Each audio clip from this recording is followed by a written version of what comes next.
Okay. Stream is on the green. Sound check 1, 2, 3. Okay, the sound looks good on my end, and it looks like we're running and all is good. So that's wonderful. Alright, in that case, welcome everybody.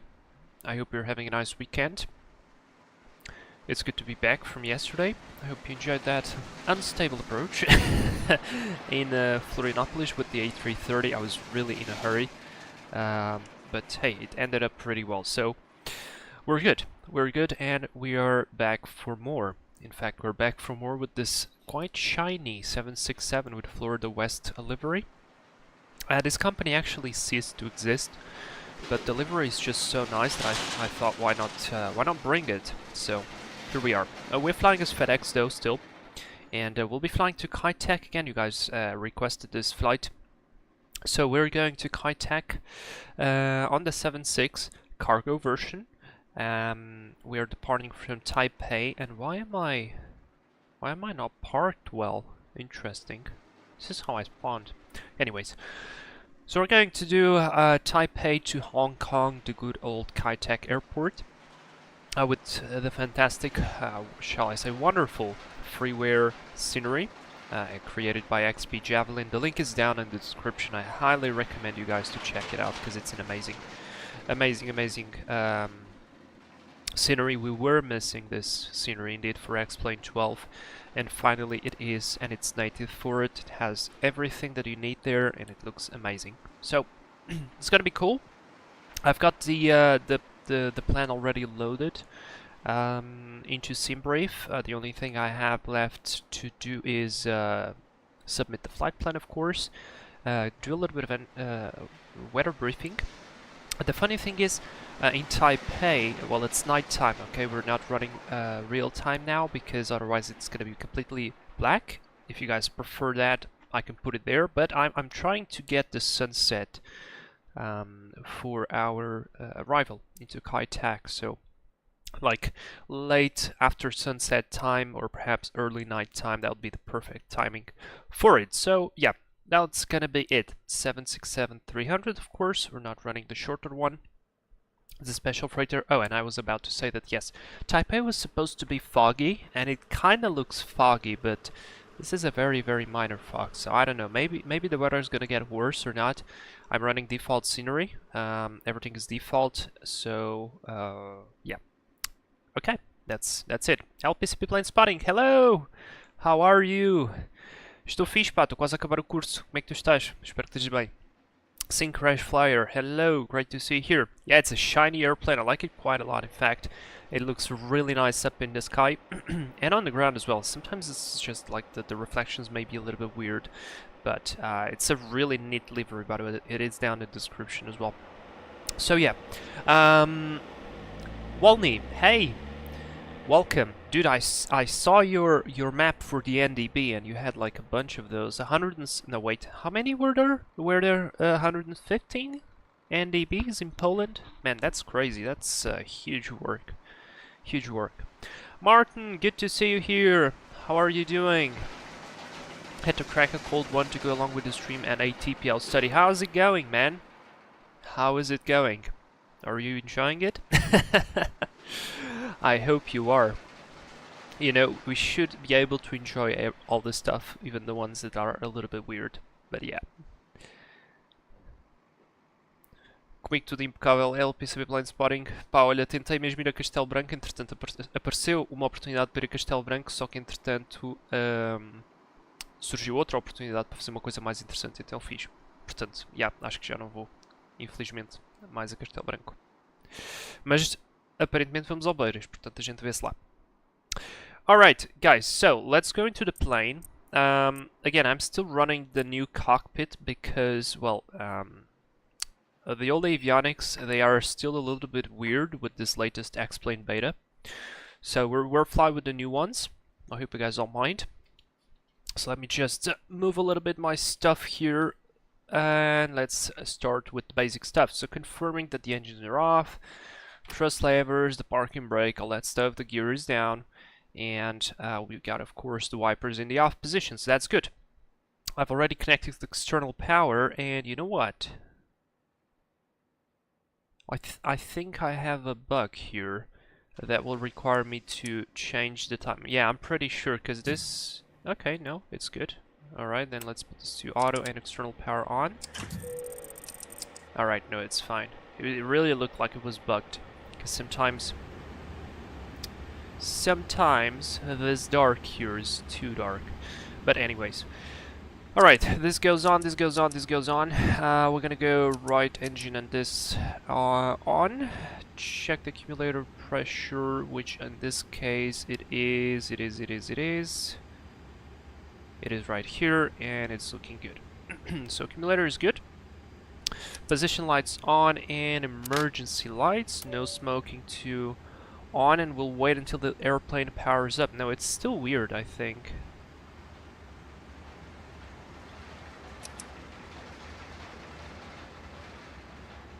Let me do something real quick.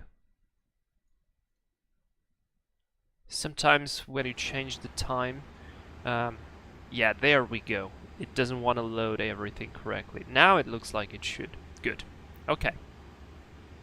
So let's start by analyzing the flight today. It's going to be a little bit interesting because, in fact, this airport is no longer active, as you might know.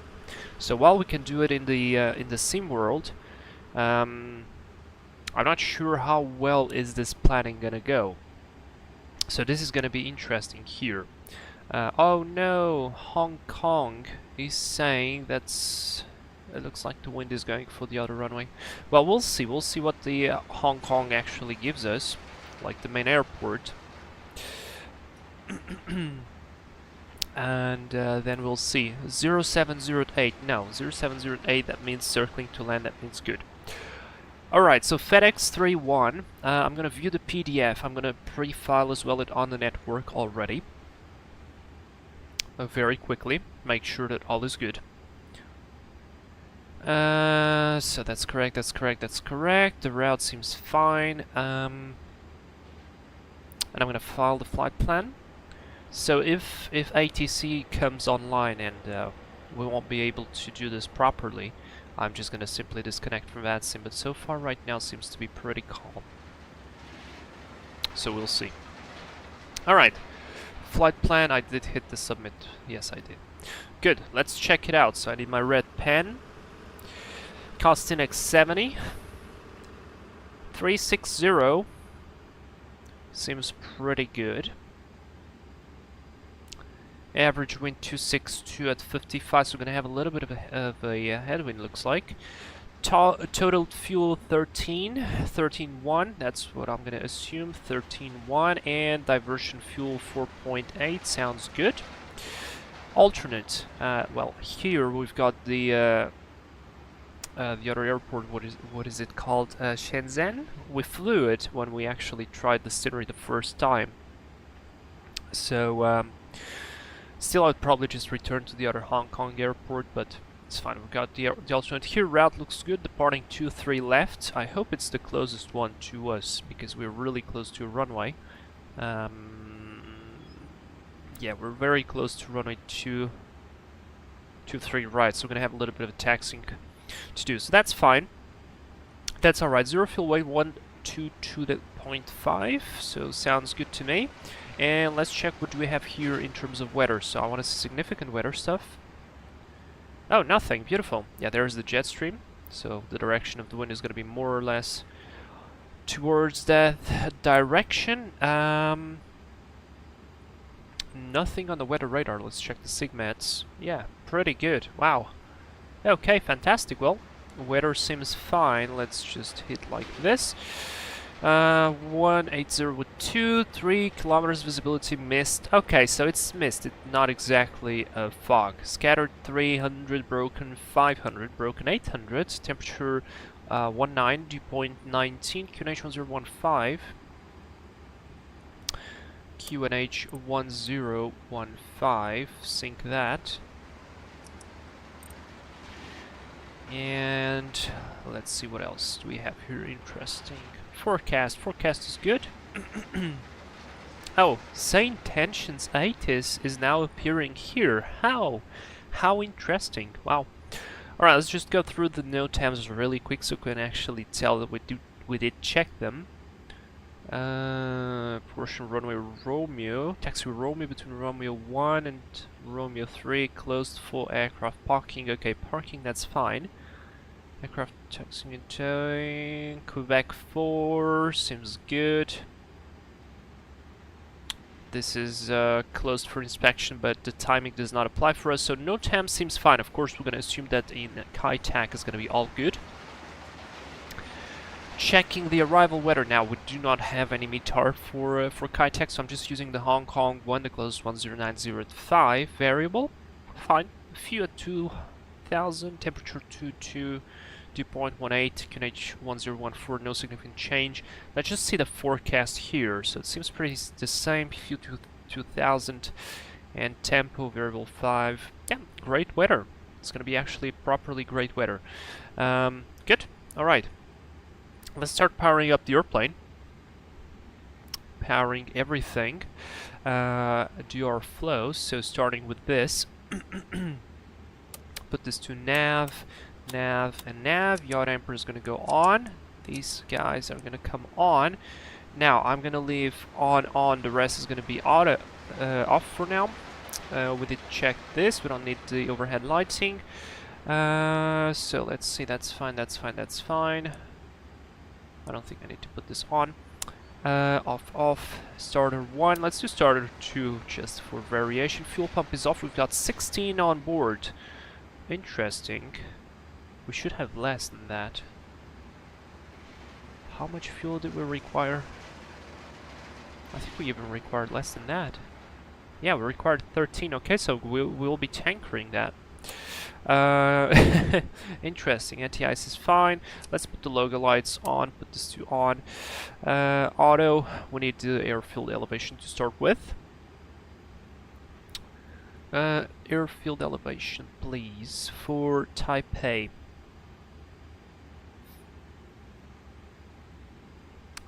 108, so I'll do 110. No smoking on seat belts. Well, they will go to auto, and in fact, we're gonna put some fuel pumps on. We don't have it on the center. Window heat on, and let's scroll this now to auto. Trim air on, recirc fan on. Put this to auto, auto. Put this once through. Isolation on, AP not required. Engines on. Good. Next. Whoops. Flight director. Auto throttle armed. We're gonna leave this as is. Do we have an initial climb here?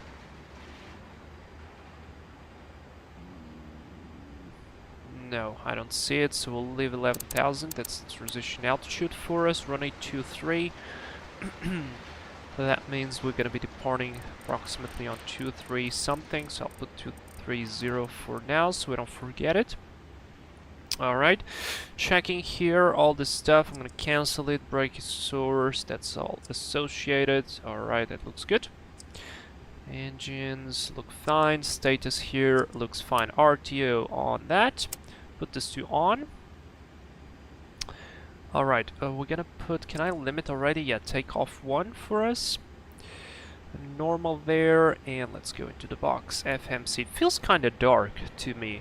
Does it? Does it feel dark to you? It's kind of dark for me. I don't know. I mean, it's getting dark slowly, but kind of feels just too dark. Like suddenly. I don't know.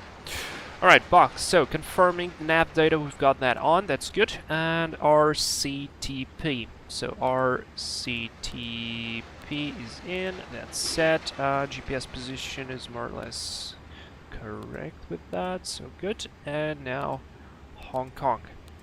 Now, guys, if you ever get the scenery, by the way, there are instructions on how you should install the nav data. So, you can actually do this. Alright, yeah, that was a little bit dark. Do we have a brightness for the main screens? And if so, where is it? Yeah, right here. Yeah, not that.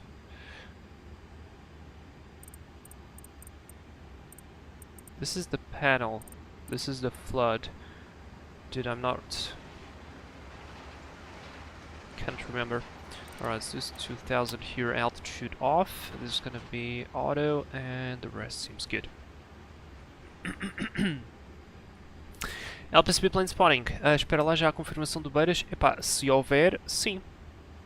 Swappy, hello! Just came back from watching a live stream of LAX plane spotting. See? This is the exact reason why I need to do one of those spotting videos as well. So it's good. New avionics, I'm impressed. Yes, in Crash Flyer. Well, the other ones don't work, so it's gonna be like this. It's a bit dark, Swap. Yes, it is, and I have no idea why. Why is it? So we have the brightness here, but for the PFD, can't remember where the brightness was. I think on the 7.5 it was somewhere here, but oh, okay, max brightness. So it's max brightness. Weird. Fine. So we're FedEx 31. Let's do departure. Runway 23 left. Is that what SimBrief gave me? Yes, exactly. Charlie 1 Bravo. No transition, so we go route, execute, next page, we go airway Tango 3, Alpha 1 via Mike Kilo Golf, that's correct, to Elato, and then we have an arrival, that's Magog 3-1 apparently. SimBrief actually gave this one, so, but we don't have the charts. Now, we do have charts from the document. We have Elato 1 Romeo and Magog 1-3. Yeah, this is the one we need. And we fly to Charlie Hotel. That's correct. Very nice. Can I switch this view, please? Towards the right. Rotate view, rotate right. Good. Yeah, that's it. Fantastic. Alright, let's go. Arrival, index, arrival into Hong Kong. We're going to put GPS 13. I'm not sure why it says GPS. It should be IGS, but I guess there is no GPS, whatever. So let's do Mega 13 via Lato and execute route. Let's check it.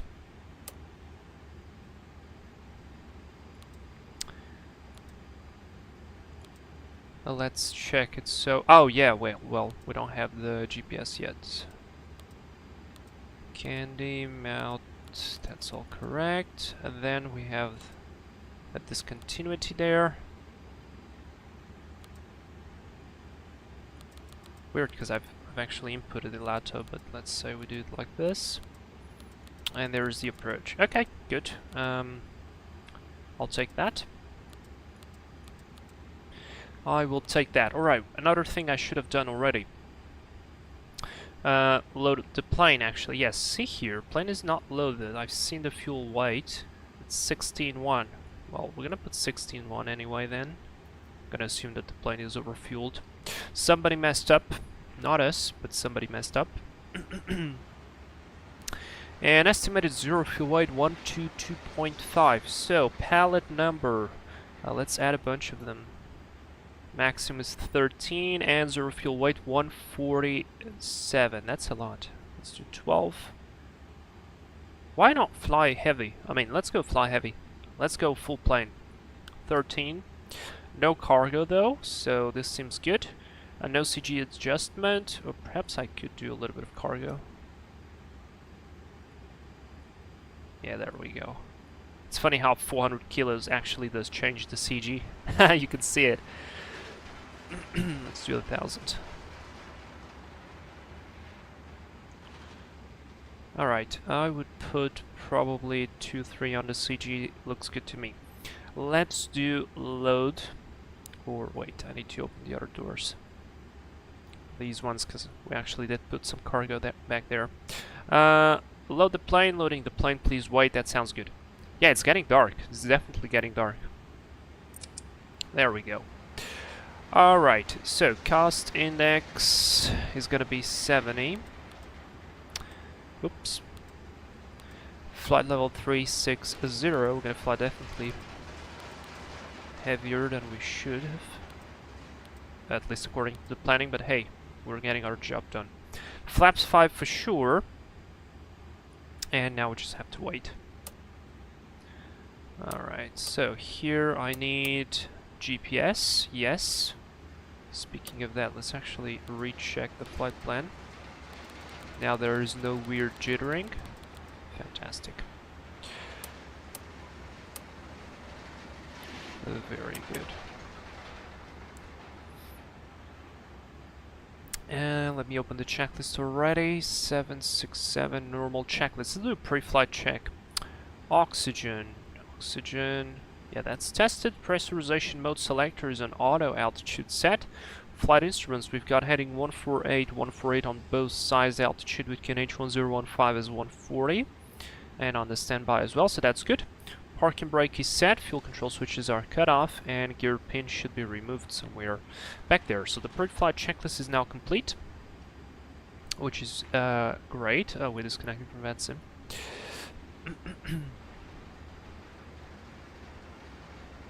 So that's good. Now we just have to wait for the for the loading of the plane, actually, and that'll be it. And that will be it.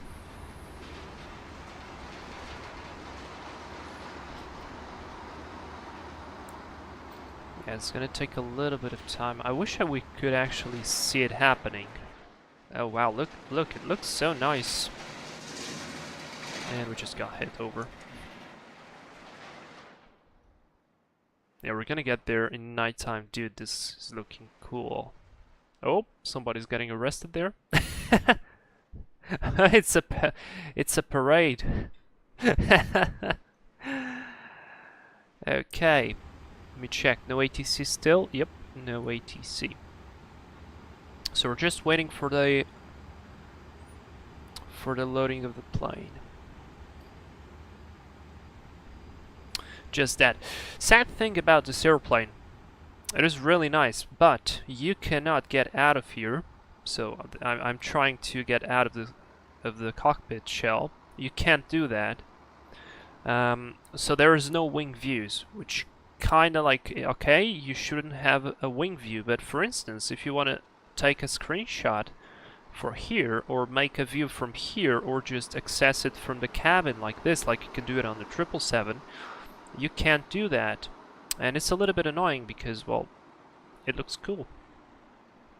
That's the thing, it looks cool, so that's the saddest thing. So the views I have, this is gonna be view number 1, this is 2, 3, 4, this is like exit, 5, 6, 7, 8, I'm not counting on the right numbers, and then I have 2 empties, which are usually on, I mean, this here is usually on the wing, and this is on the wing as well, so, yeah. Sync Crash Flyer, this view reminds me of Monday morning. Don't worry, it's just tomorrow. Monday is just tomorrow. It's all fine. Swap, you can edit a file to get rid of that restriction. Oh, probably the ACF of the aircraft, right? Alright, plane is loaded. That's wonderful. That means I can start the APU. So going to power the APU, and we're going to be loading the rest of the stuff. Yeah, performance is unavailable, that would be absolutely correct. A final reserve was 4.8, so for us is actually higher than that. In fact, I'm going to round it up to 5 because we are heavier. Cruise wind, I spoke about the wind, is 262 with 5.5. Takeoff, we're going to go flaps 5, CG 4.2, takeoff 1. Yep, sounds good. 51, 57, 64. Awesome, we feel heavy. Now, acceleration high, let's do 800 AGL. And that's gonna be it. Right? Right. Good. I'm gonna leave the lag page on here. And let's start the briefing. And to start the briefing, I need to grab a couple of things on my end here. Should have opened this before. I keep forgetting this. Alright, you guys are ready? Let's go. So we're flying 767-300 freighter flight FedEx 31 from Taipei to Hong Kong Kai-Tak Airport. No temps are checked. We've got a couple of taxiways closed, but should be no factor for us. Alright, weather looks fantastic. We've got a little bit of mist here in Taipei, but it's not a factor. It's 3 kilometers visibility, and in the sim at least it looks pretty good. We have like instrument approaches and all that stuff. Anti-ice should not be required unless, well, temperatures and moisture will there be. We're gonna use terrain radar, perhaps terrain radar to start with on my end, and perhaps weather radar on the first officer side. We are on stand 503 right here in the cargo bay. Which is right here. We'll be pushing back facing towards the south, taxiing via November, then Echo, then Sierra to Sierra 10, running 23 left from where we will be departing. Kinda doesn't make any sense because we'll be departing towards the right. Yeah, this doesn't make any sense. You know what? Give me a minute. It's exactly the same, basically. And we save some fuel.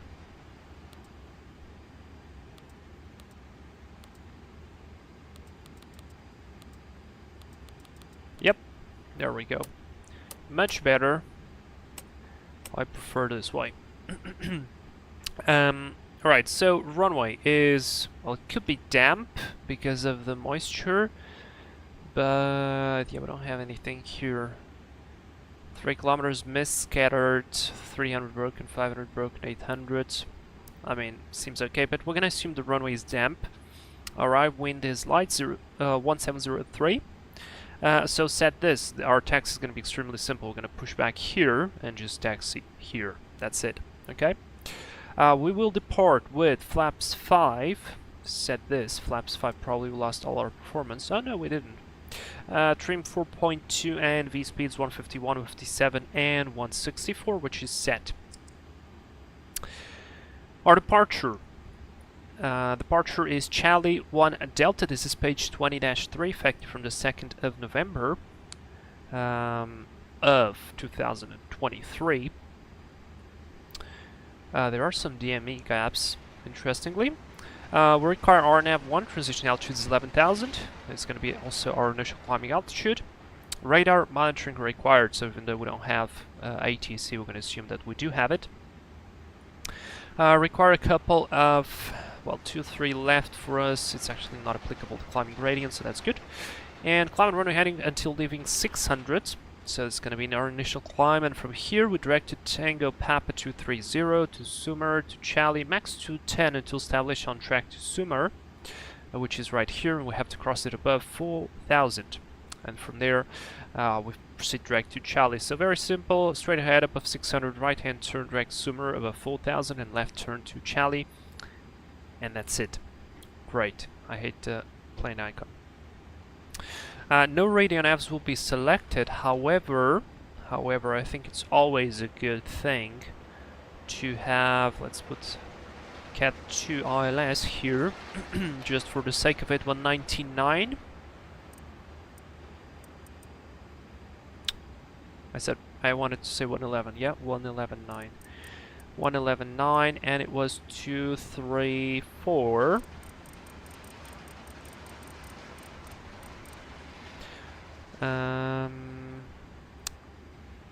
234 here on heading. Radio altimeter 147. So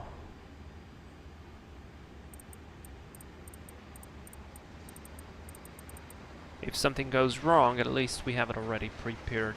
Where's the click button to synchronize the barrow? The barrow, sorry, the radio minimus. Okay, it's fine, we're gonna leave it there. Okay, special considerations regarding CRM. I don't think there is any, because there is, well, the the departure path is pretty good.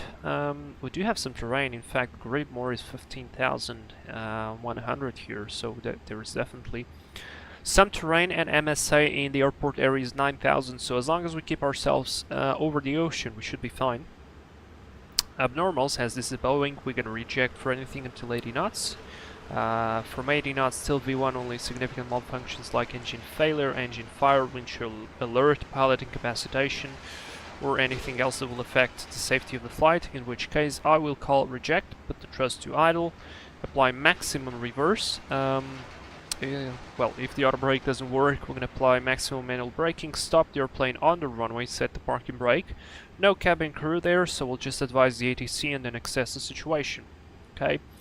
If that doesn't work out, we're going to continue straight ahead. We're going to climb to at least 3,500 or at least 2,000, turn towards the ocean and vector ourselves. Oh, this chart right here actually does show some pretty high terrain, so it's important to know. Alright, regarding overweights and stuff, our takeoff weight is definitely higher than we were supposed to be, so let me check that. Zero fuel weight, gross weight, we are 164, 6908, so we're gonna assume that we've burned 200 kilos on tax, even less than that, maybe like 100, so check the weights.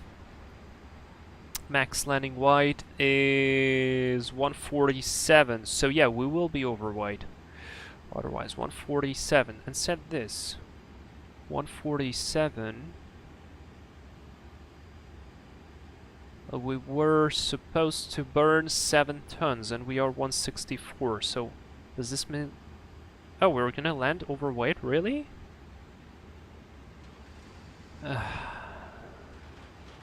Or is this performance limited? Because we are 164, right? Think with me, guys. We are 164. Let me check here, change the real time. We are 164. Yeah, gross weight. That's a bit too much. Because if we burn 7 tons, that'll be 157. And maximum is 147, so that's 10 tons less. Okay, we're gonna have to take some weight out. Alright, let's retouch the load then. We're gonna take this out, put this to 0, and I don't know, 10 pallets. We were burning 7, so 147 plus 7 will be 154, so until 154 we're fine. Oh crap. 154, yep, that sounds good. 154, or I'm gonna put like this, and then just add 4,000 here, or 3,800. This way, if we burn 7, it's almost 148. Yeah, let's do it like 0 here, 11 here, and let's retouch the load. It should be fast now. And it's gonna be it. Yeah, 10 tons too much. Thank you, SyncCrashFlyer. You actually made it. Alright, so that's the brief complete. So if we come back immediately, we will be still overweight, 7 tons. Other than that, no considerations. Let's just readjust the weight of the plane. Yeah, that extra fuel, if we had 3 tons left, would have helped us out. Alright, never mind. APU is on, it's been running for a while. Let's put some bleed air on. Let's plane is loaded. Fantastic, very good. Let's push this out and let's remove all. Airplane close all. This light goes off. Let's put this on. Bit of dome, just a tiny bit like this. Fantastic. Plugins, better pushback. Start pushback. Ground to cockpit. Please show me where you want to go. A very serious guy. We're gonna put this one here, cockpit. Tow is driving up. And we'll be jumping to the before start checklist. So fuel is 16.1 is on board, passenger signs are on, even though we don't have passengers, so we'll leave it on auto. Windows are closed, in fact so closed we can't open them. MCP, we've got 164, that's V2 heading 234, runway heading in 11,000. LNAV, VNAV is armed. CDU pre-flight is complete. Rudder and aileron trim is 0 here and 0 there. Taxi takeoff brief is complete. Flight deck door is, well, there is none. There is no flight deck door. And red anti-collision light is on. Before start checklist is complete. Just finishing here the overhead flow. We need to put this to auto, these two to auto, and this one to auto. We're now looking good. Okay, all doors and hatches are closed. Ready to connect. Great.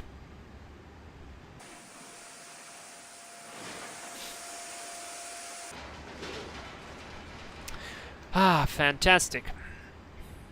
10 tons overweight. We were 10 tons overweight.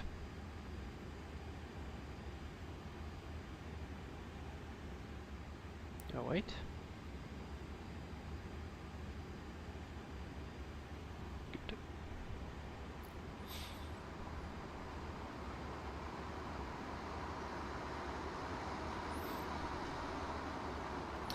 Change over to the engines. Tow connected and bypass pin inserted. Release parking brakes. Alright, no one behind us, no one behind us. Brakes are released, you clear to push. Starting pushback. And you may start engines. And we're clear to start the engines, that's fantastic. Can I pop this out? Ah, never mind, we can't go to the window. Alright, so let's go, packs off. Lead pressure is good, starting tube.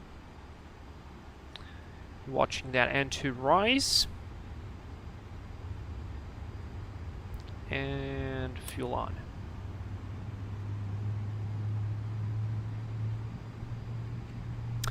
The Couchman.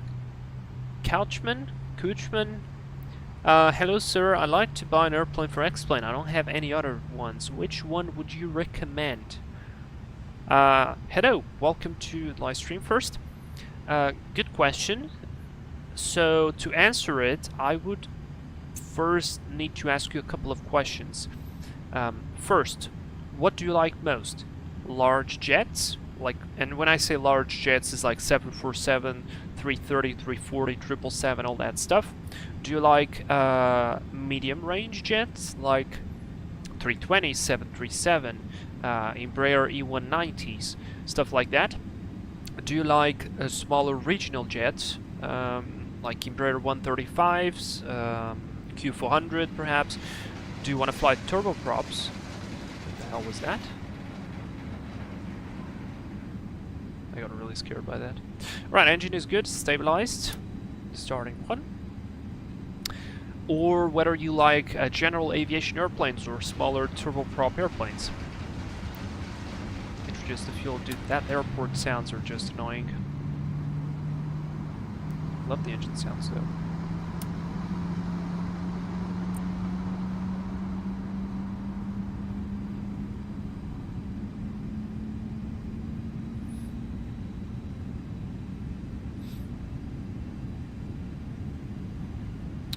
Golden World, CRJ 1000 Delta Wing. I don't know if I can recommend that.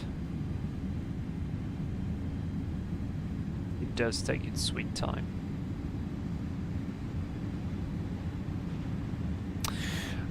So, you think I will invest in a medium long-range plane so I can fly around the world?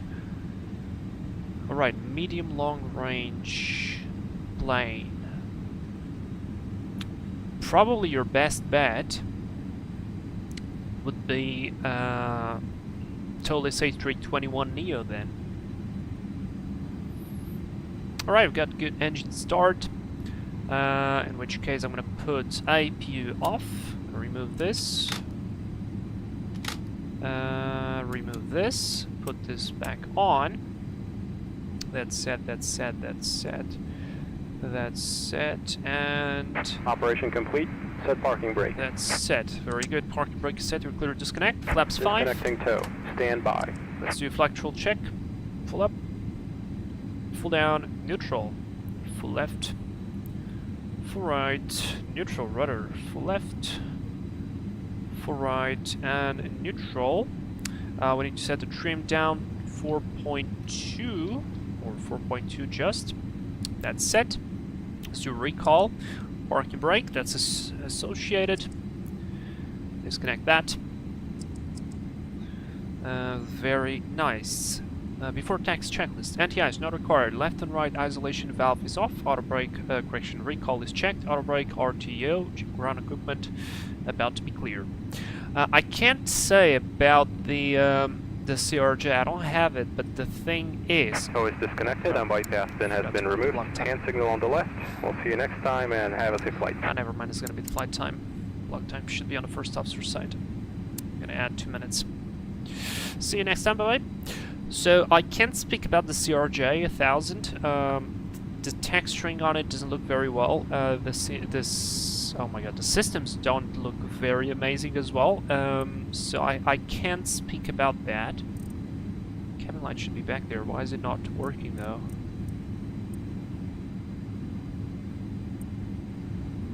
Alright, hand signals received. Let's do already the before takeoff checklist because it's literally, I mean the runway's right here, so you know what, I'm gonna put TARA on. Yeah, we're gonna have to work with this.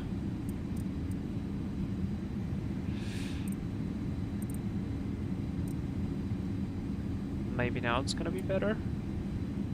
Still a little bit, yeah. Yeah, alright, that's a little bit better. So let's do weather radar on. Select it here. So that's weather, we want terrain here and weather radar here.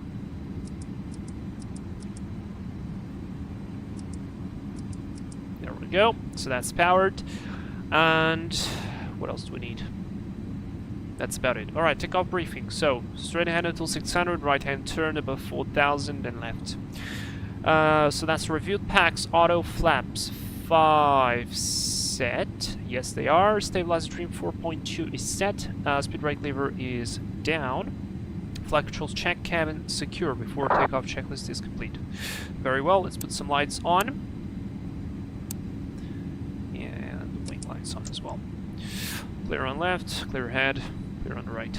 Let's go.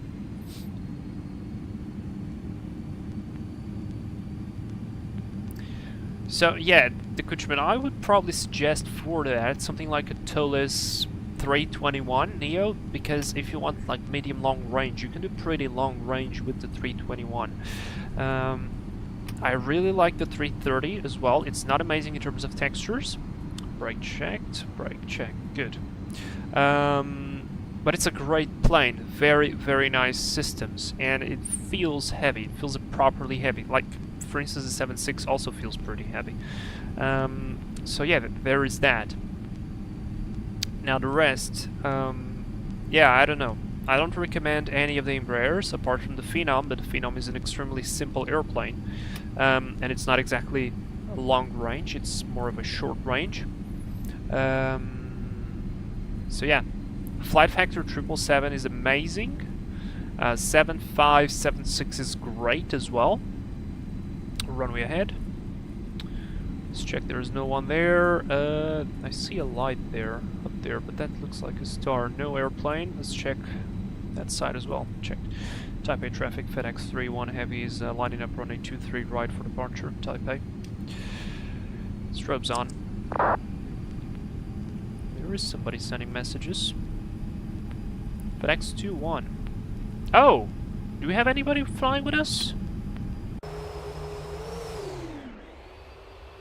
I don't see anyone. Maybe no.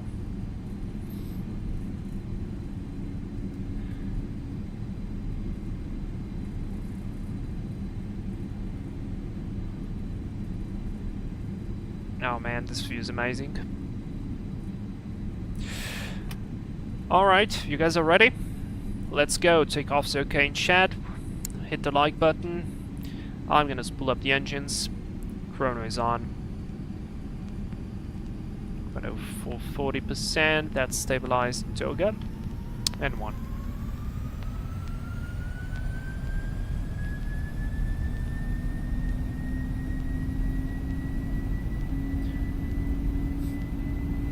And thrust is set. Speed alive.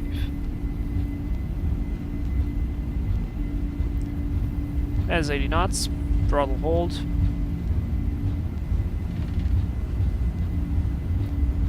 Oh shoot, I forgot to set up the speeds.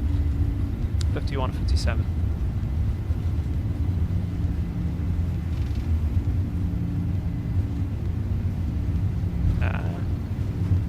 We're happy. B1. Rotate.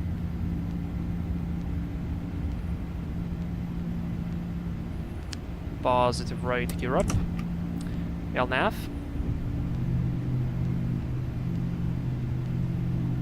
What was that?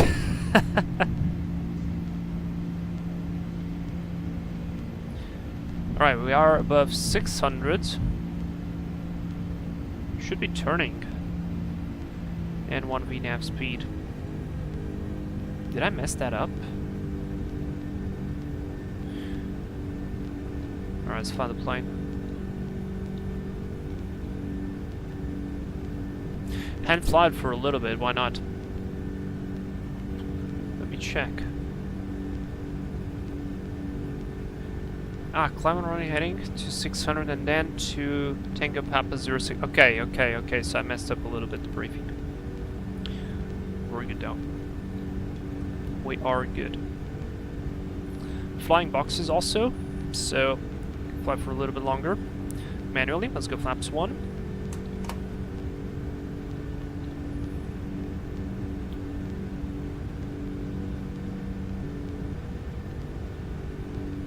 Whoa. It's looking at the chart.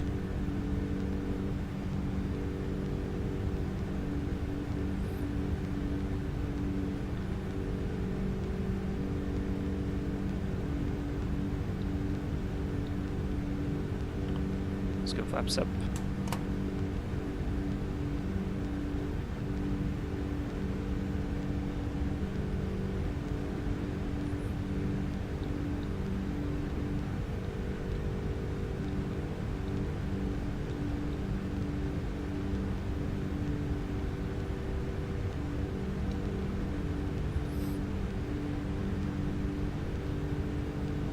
Bit of a wind change there. Taipei traffic, FedEx 2-1 heavy, departed passing 3,800, last call from Taipei. Okay, sync the heading. Lights off, gear off, auto brake is good. Keep the climb set to full 0 and want to hand fly for a little bit more. We have boxes, so it's fine.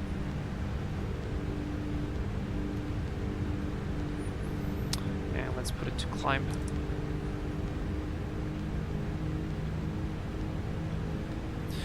After takeoff, packs, auto, gear, up and off, no lights, flaps up, altimeters, well, for now, credential 015. Position is 11,000.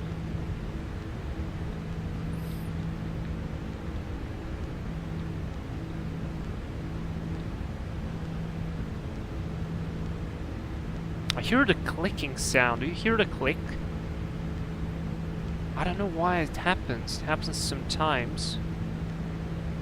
Ah, there we go. Turbulence ended. Finally, we departed the turbulent layer.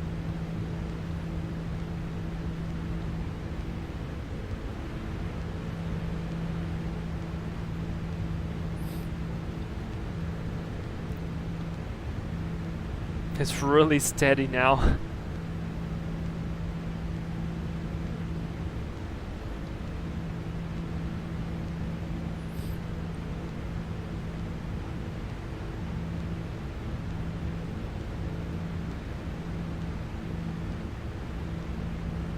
Right, turn towards left now.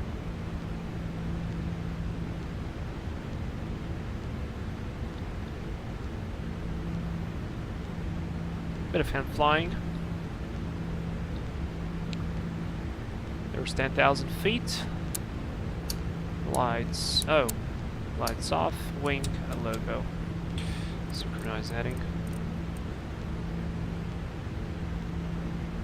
I'll be accelerating as well.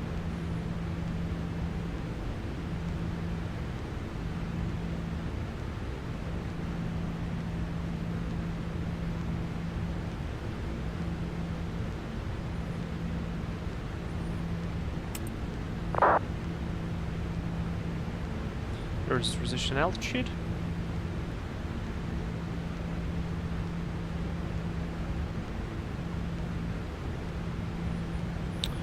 And let's go command left. QNH standard set. Synchronize, that's good, and standard heater. Alright, done. And we're not pushing. There we go. Looking fine. Got a golden word. Your favorite plane is the CRG 1000 and the only plane. Well, that's completely fine, man. If you enjoy it, that's great. So I do not have it, so I can't really say anything proper about it. But from what it looks like, from the experience that I have, is not exactly amazing, and from the people that I know that have it, it's not the best. But still, that doesn't mean you cannot enjoy it. For instance, the 720 from Shanxi is not incredible as well, but it is a very, very cool airplane, and I enjoy it a lot. So that's fine. Belly Gastel, hey, have a nice flight, dude. Hello, how are you? Great to see you here. Thank you so much. I think it will be the 321. I'll stay and watch till you land. The Kuchman, thank you. Have you also tried the Zebo 737? It's free. It's basically one of the best renditions of the 737 on any sim. Would really recommend you trying that.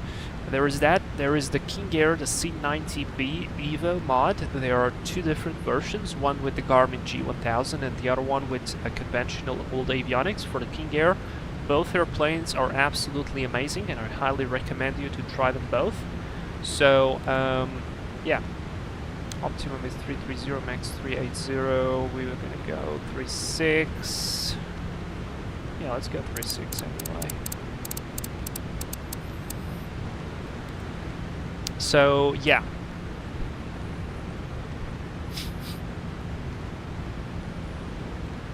But like I said, we were damn heavy. The acceleration is basically non-existent.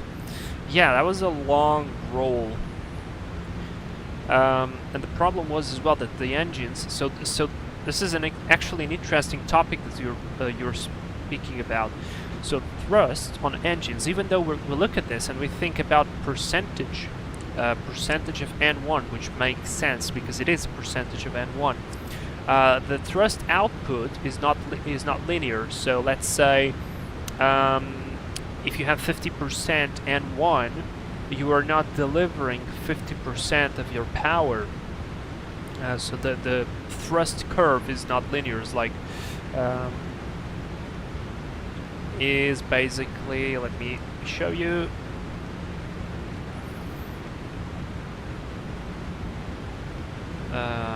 Wait, perhaps I could just search it. Thrust output curve jet engine.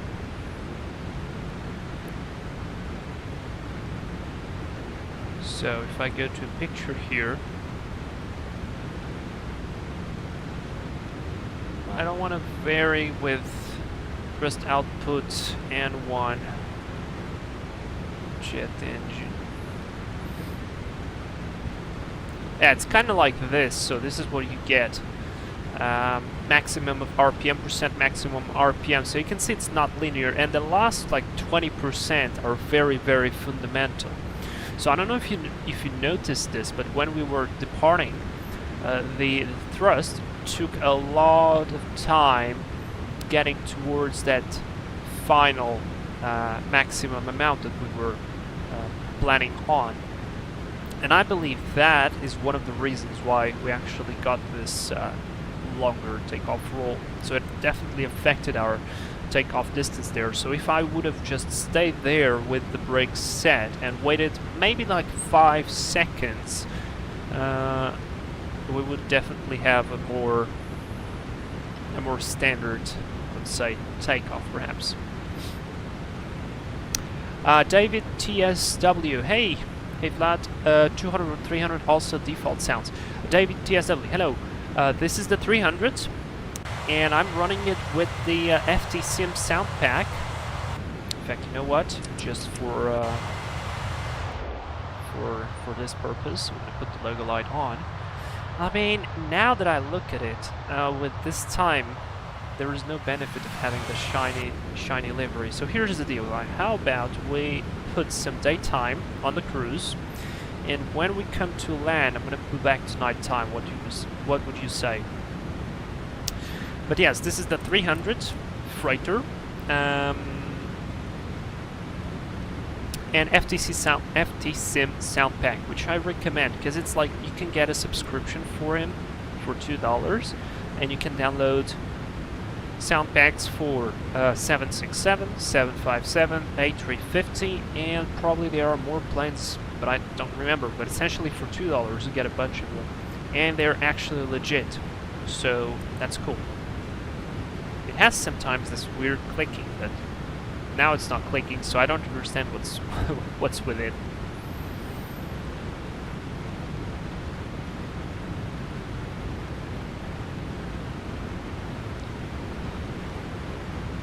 Oh, this one is actually cool. Swappy, I gotta go. It's late over here and very sleepy. See you next time. Have a good flight. Swappy, thank you very much for tuning anyways. Have a good night. Get some great rest. We'll see you next week. The click is a switch in the overhead. Press it again, it will stop. Sim crash flyer. Well, the thing is, which switch it is? 'Cause I'm not sure. Sorry, I don't know which one it was. It's alright. It's fine. It stopped finally. Gotten word. CRJ 1000 is hard to fly, but that's fine for me. Well, that's cool. That's cool. Yes, I have the Zebo, but I've gotten a bit tired of flying them, so I decided to buy an airplane after all. Okay, so if you want to get, like, if you want to have peak performance, or should I say, like, peak experience for an airplane, for a payware airplane in X-Plane, go for the 777 FlightFactor. That, right now, blows everything out of the box. There's also the Challenger 650. It's quite expensive though. It's in fact more expensive than the FlightFactor. But everybody who owned that airplane said it's absolutely insane the amount of detail that airplane has, both like system development. You even get like an FBO. Refueling is very differently done. You can do a full walk around of the airplane. It's literally a real airplane in the sim, which is kind of cool, I have to admit. But it's not very interesting for me. But yeah. So if you want to like have peak experience, that would be 777. If you want to have a good Airbus, anything tailless is good. So yeah, if you want a heavy, I would suggest 330 because I think it's a very nice airplane. 340 is also very cool. I don't have it. I'm thinking about it, to be fair. Like lately the guys have been posting a lot of A340 pictures in the Discord, and I'm like looking at it like, oh, it's looking good, you know. It's looking good because it's a modern airplane, 4 engines, and I miss the 7478. I miss that airplane. So yeah, I'm thinking about it, so I don't know. David, I enjoyed this night flight. About the sounds, have you tried the Mango sounds for the 767? I wonder if it's better. So, no, I did not try the sound pack from Mango. I did try the sound pack from Mango for 2 different airplanes. One is the 330neo and the other one is the 7478.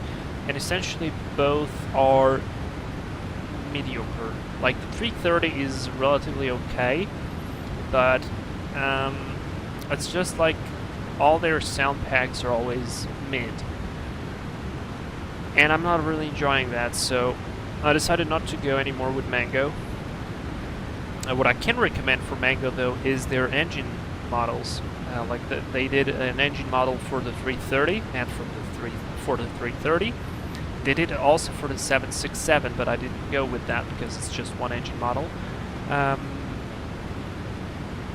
But that is really good. Like I can recommend that. Like I can say, okay, if you get the 330neo, get that engine model because it looks really good, and your airplane will feel like a different airplane, like it actually makes a difference. Sound pack wise, I don't know, like I would prefer if FT Sim actually made a 330 sound pack. There is then the other one, which is called, oh my god, Soundbox Studios, something like that. And he made a 330 sound pack, which actually sounds relatively good. Like, no, pretty good. Yeah, it sounds good. But then he released a new version, which broke the sounds for passenger views. It broke some of the sounds in the cockpit. The sounds are just so like very low volume. And I remember sending him a message, and he acknowledged those bugs. Like, yes, I know a fix is coming. And it's been 4 months, 5 months, maybe. So I don't know. So I don't want to trust that either. But anyways, we were talking about the 7.6. Yeah, I like the FT Sim. I think it's alright. It's not amazing. Manga does some of the things better. Like probably some of the engine sounds are better. But then they put that stupid gear wobbling noise, and they have it exactly the same on all airplanes. So no matter if you fly the 7.4, 330, 7.6, etc., it's always the same. And even if you disable it, sometimes it keeps appearing, and that's really annoying. So yeah, I don't know. I'm like, I don't want to trust Mango again. Gunner World, I use Mango sound pack CRJ1000, which is the real sounds of the CRJ1000. Yeah, that's the thing. I believe completely that they actually do use real sounds from the airplanes. And by the way, we're 1,002 level, but because we're a cargo plane, I don't care about the 1,000 feet rule for a smoother level of experience. We're just flying boxes. That's the thing. The problem is not that they use real-world sounds or not, is how they use it and how they do the mixing and all that stuff. Because, for instance, 747 sound pack on the cruise, you would be able to hear the loop of audio constantly. And there's the clicking again. I think it's related to power. And it stopped. Anyways. So, yeah. Synchronous Flyer. CL650 Vlad's next plane. No. Nope. Nope. Just like Concorde, no. And I would actually get Concorde faster than that airplane, probably. I don't know. David TSW. The price of that Challenger is also almost real. Yep. The FlightFactor 777 is amazing from what I've heard, but for me the 767 has way more character. I see what you are saying, and I agree with you to a certain point, but let me tell you, if you ever get the 777 and you get the freighter pack. Oh, by the way, now that I'm thinking, we never flew the freighter on the channel. We have to fix that.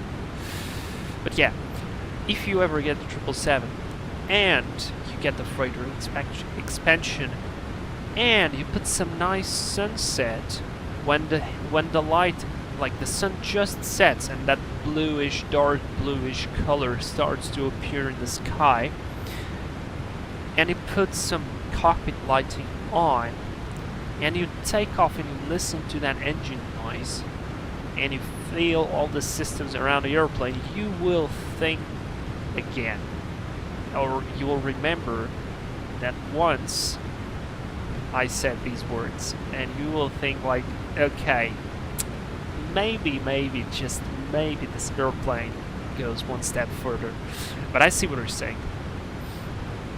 Like 7.6 is 7.6, and to be fair, I never liked the 7.6 until I got it. And dude, I can almost say I like it more than the 7.5, which is funny. I need to revise the 7.5.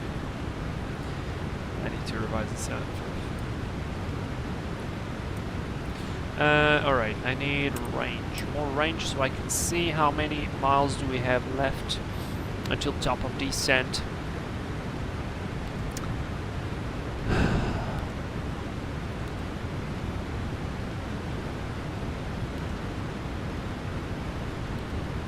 Wait, weren't we supposed to have like an indication of distance to top of descent? Am I tripping? Or is this an old FMC that doesn't have that? It's possible. Alright. It's okay. So yeah. The coachman. Oh, thank you so much for the advice. I'll take a closer look and then decide, but I'm definitely going with the 777. It looks very good. It is incredibly amazing. And the fun thing is, if you don't do like live streaming, recording, all that stuff, you just fly it for yourself, so you have all the performance of your computer just working towards your simulator. The performance is very good. It's heavy on the GPU, okay? So if you have like 8 gigs of RAM like me, the texturing on the outside of the airplane is not gonna look very nice. The cockpit is gonna be looking nice, all very sharp, all very cool, instrumentation amazing, great FPS. Outside is gonna be looking like meh, okay? So there is that. But if you have like, I don't know, 12 or 16 gigs of VRAM, dude, I wish. I wish. The reels. I love the FlightFactor 767, but it's very expensive. When is it going to discount, if you know? Hello. I believe there should be like an Easter sale soon-ish, but usually there is an Easter sale, and it could go into sale there, and that's probably your best time to pick it up. So that would be my advice. Get it there, and it's really cool with the FTSIM sound pack, or I don't know, get any other. It sounds good. Default sounds are okay-ish, but not amazing. Can sound much better.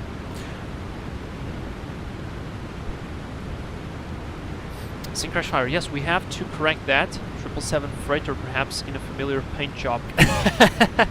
Yeah, I don't know. Like, dude. I tell you, I got the 777-200, like the base model, when it was still in somewhat early beta, and I should have get it even earlier. Like those who got it in the beginning for, I don't know what was the price, $40, maybe even less. Dude, that's a steal, because they actually worked so hard on the airplane. It's just incredible. So getting that airplane for that price. I actually did that with Tolis. I remember when Tolis came to the market, somebody gave me the FlightFactor 320. It was okay, but it wasn't amazing, and I didn't like its physics. And then Tolis came up, and I remember it was like 45 or even less than that, and I bought it, the 319. It was the first Tolis. I bought it when Tolis didn't even have any other airplane. It was just the 319. And I remember the bad cockpit, I remember all that stuff, people joking about it, like, oh, this is terrible, why are we flying it? I'm like, they're gonna work on it, I think it's gonna be great. And dude, it turned out the truth.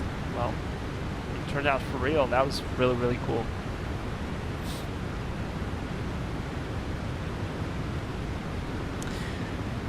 So yeah, man, those who got this with the 777 also, freaking amazing, I have to say. Alright, so we're not too far from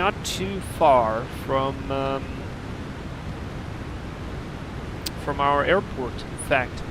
I think it would be a good idea if we would start to do a bit of a briefing here, or at least starting to look at things. And first things first, I want to set some frequencies on. I want to set 111.95 here, even though the chart says 111.9, it does not work. So you have to put 11.95, which is what XPlane tells you, and we're going to put 088, which is going to be the IGS course. By the way, IGS means instrument guidance system. it is exactly the same as an ILS, alright, but it has this weird name because it doesn't comply with what an ILS is. So essentially it's just offset, it does not have the precision in terms of minima. Basically that's kind of it. Alright, so we've set that, and we need the minimas. We're going to be doing IGS localizer plus glide slope, so that will be Barrow 675. Oh, fantastic, that was quick. 675. Ah! Come on, slowly now. No, wait. 675. There we go, so that's set. Latest METAR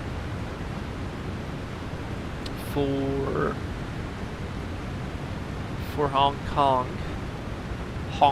Modern states QNH 1013. Funny.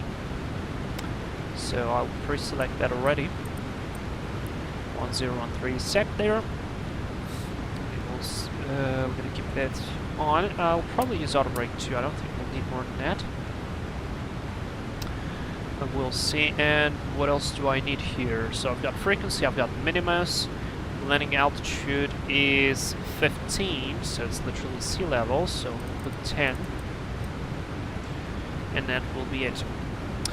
Okay, how about we start our arrival briefing. Let's start our arrival briefing. I think it's a good idea. It's a good time. We still have plenty of time to chat, and I think it would be better if we get our mental picture correct from the start.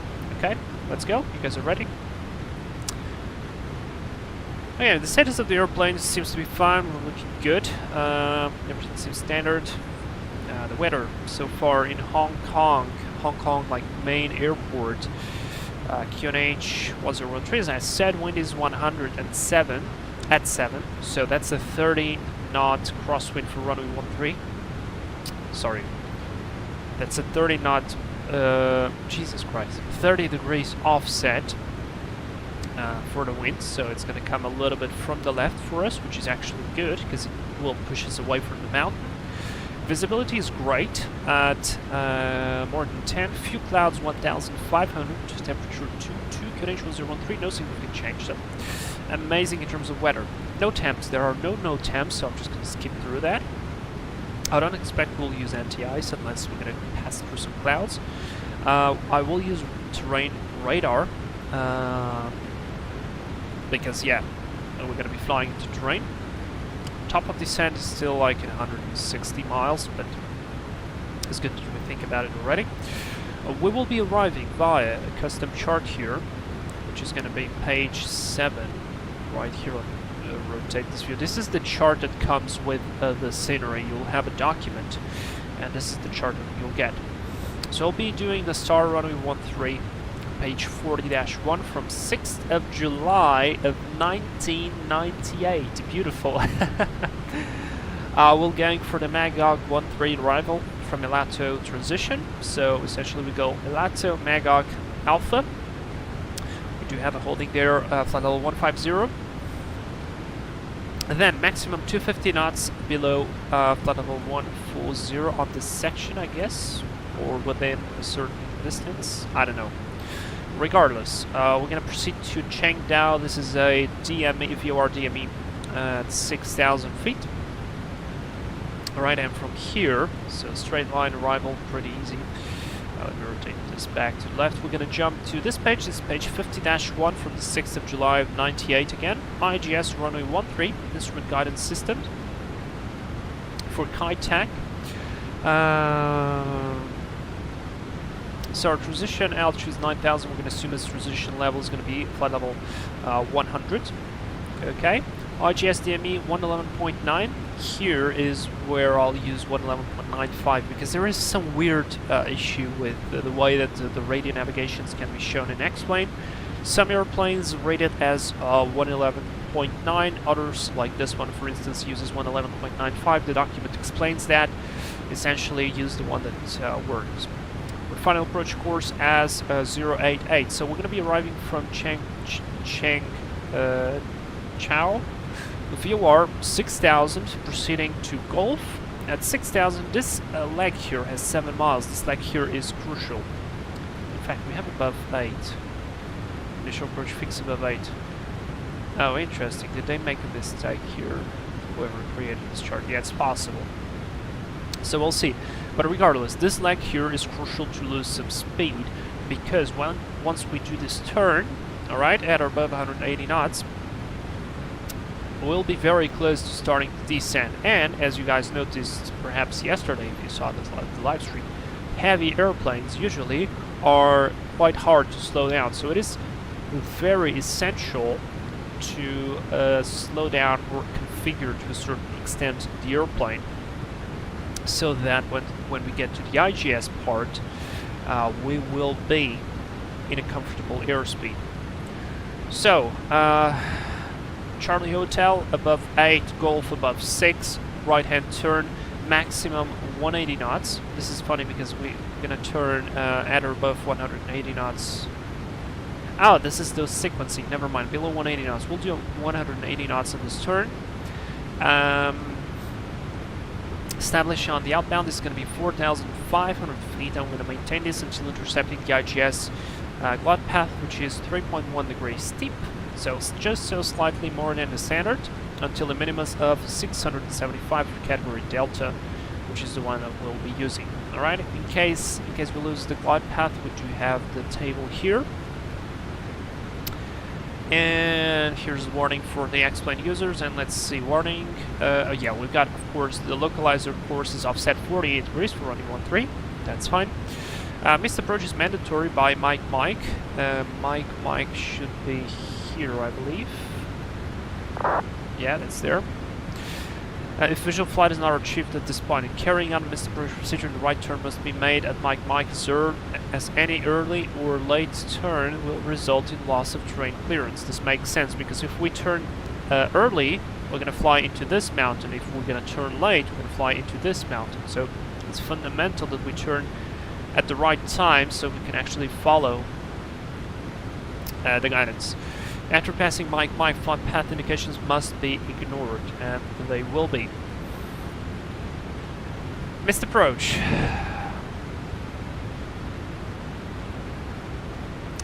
Continue on Kilo Lima localizer, climbing to 4,500. Mike, turn right, intercept.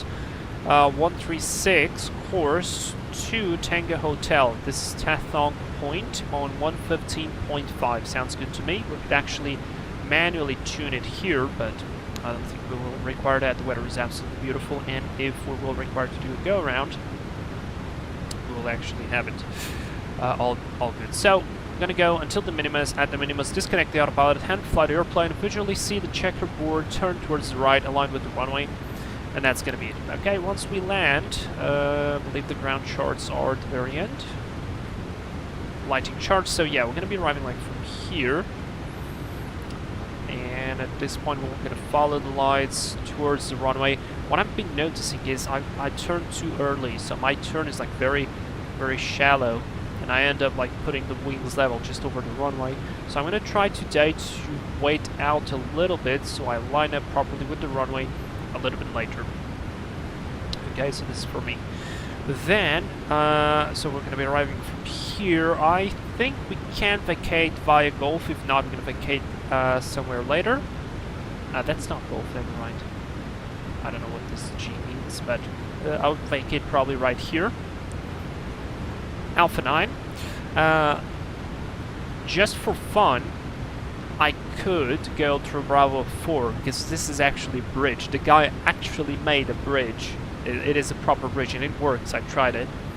Over the water, taxi via Bravo 4, then right on Charlie 2 Hotel 1, and we're going to park right here on some of these East Apron, right in front of the cargo terminal.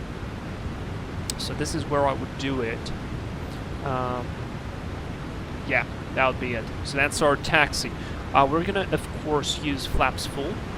Okay, flaps full, we're heavy. V-speed 148, so +5. At least the wind is calm, I think. Yeah, was it what it was? 7 knots.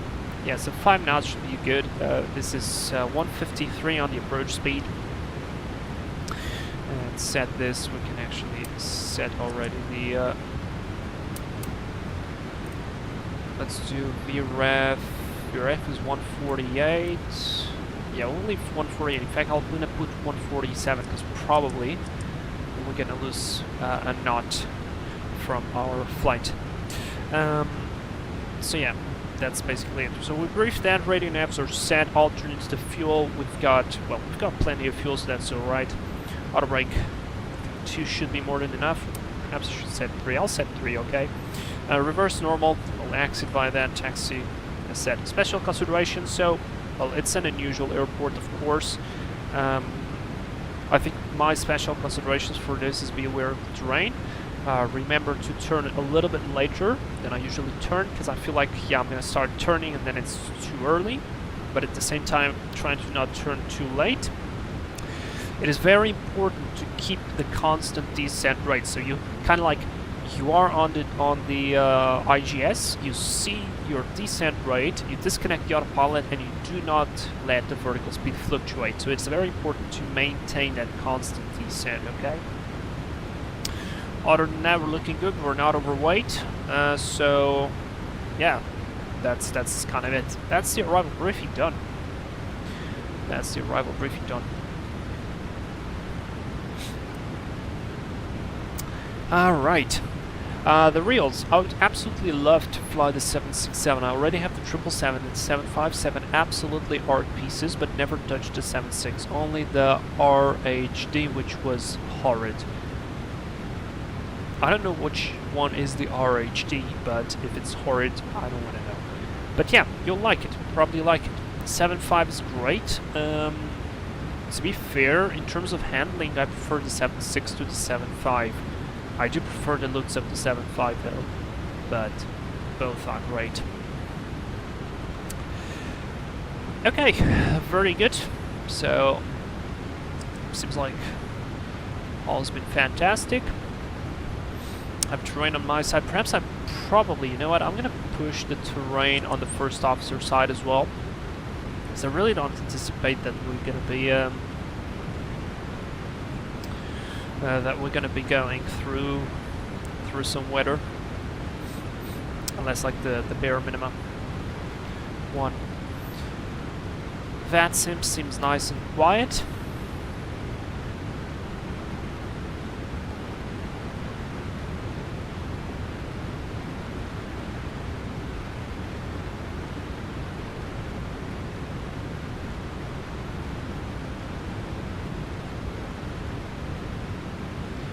Yeah, I feel like I'm the only one flying to Kai Tak.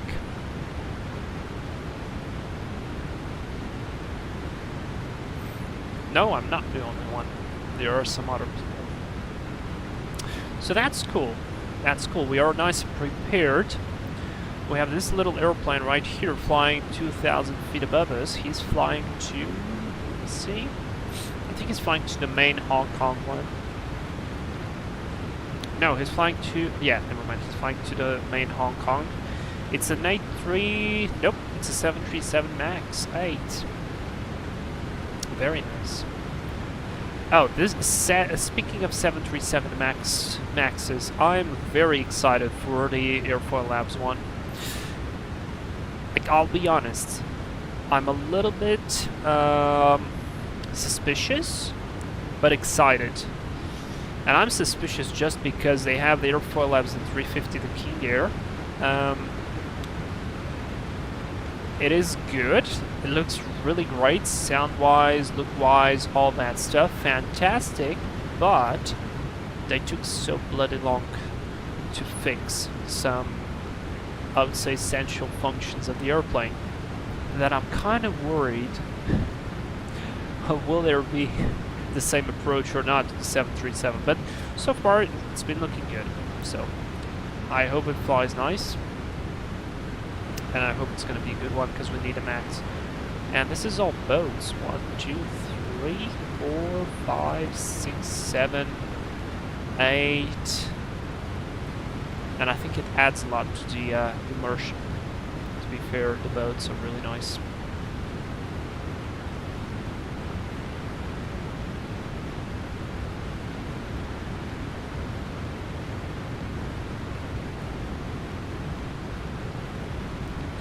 Guessing Crush Flyer, I hope the 737 will have the max.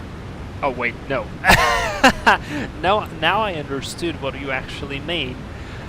I hope not, man. I hope not, unless it's gonna be for like, if they add some sort of like a training mode with failures, yeah, then it would make sense. But other than that, I don't know. I think I'd prefer a very nicely working 737 Max.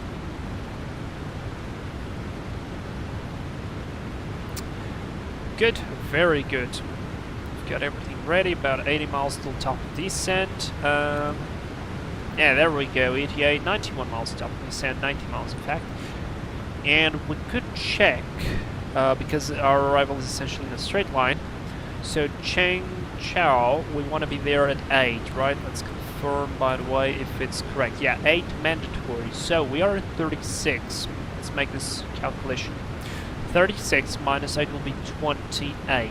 28 times 3 will be 84. Okay, 84. So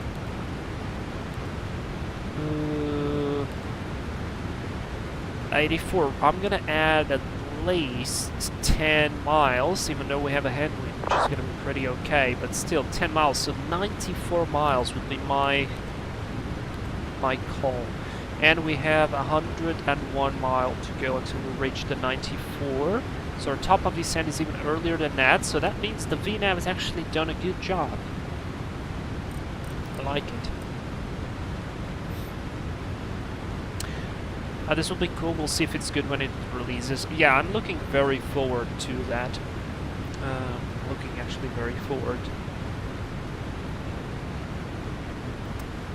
But yeah, I don't know which airplane I'm going to get next, to be fair. I don't know. And also I hope I'm not going to be crossing paths with this 737 Max. Where is it? Where is it?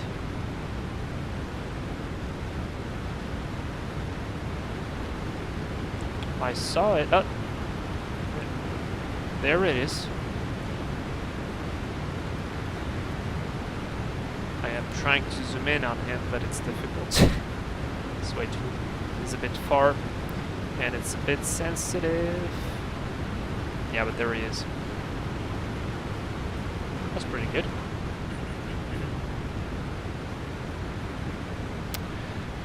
Which aircraft are available that you would like to have? So I have a couple of ideas.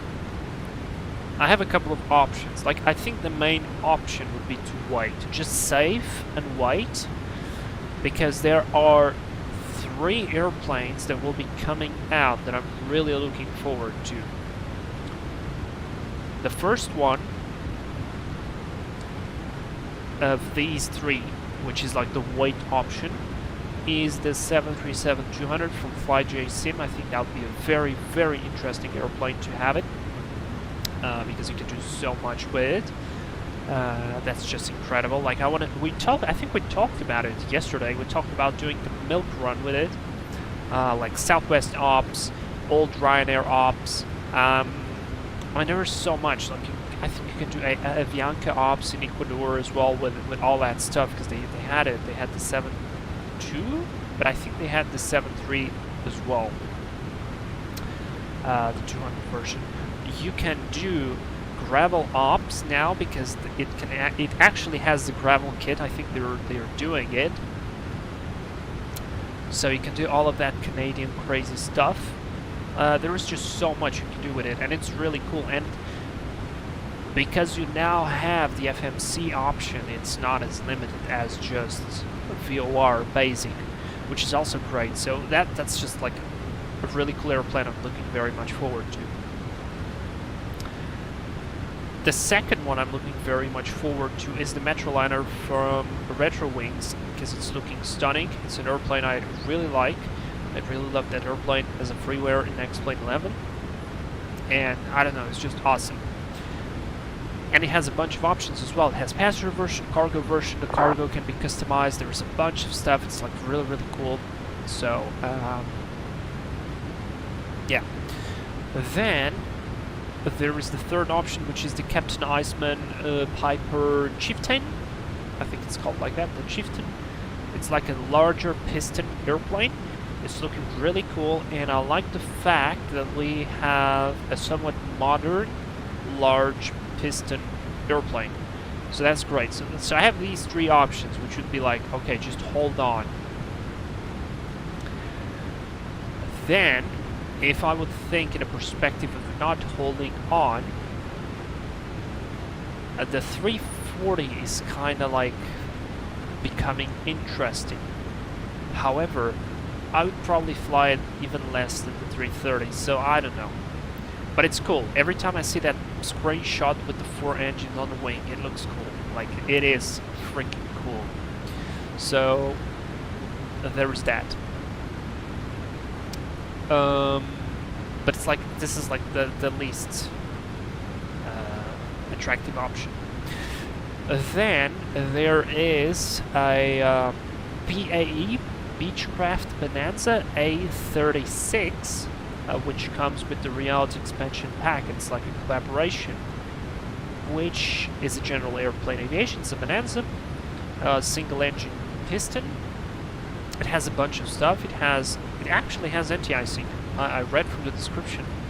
All the circuit breakers are simulated.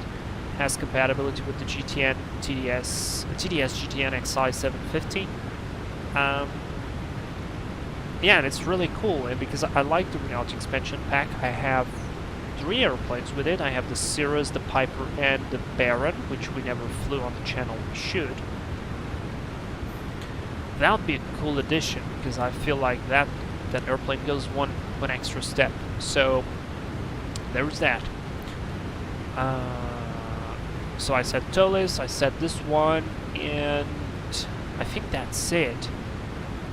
Yeah, I think that's it. I'm not gonna buy the ERJ from X-Crafts. They look good, but mixed reviews from them. So, I don't know. I think it would be interesting to do some flights with that type of airplane, but then again, I'd probably fly it very little.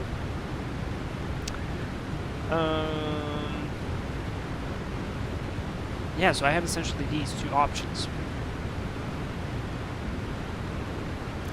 David TSW 727-200 freighter in Aerosoccer colors for those over maximum takeoff weight, illegal takeoffs. You know what? I know exactly.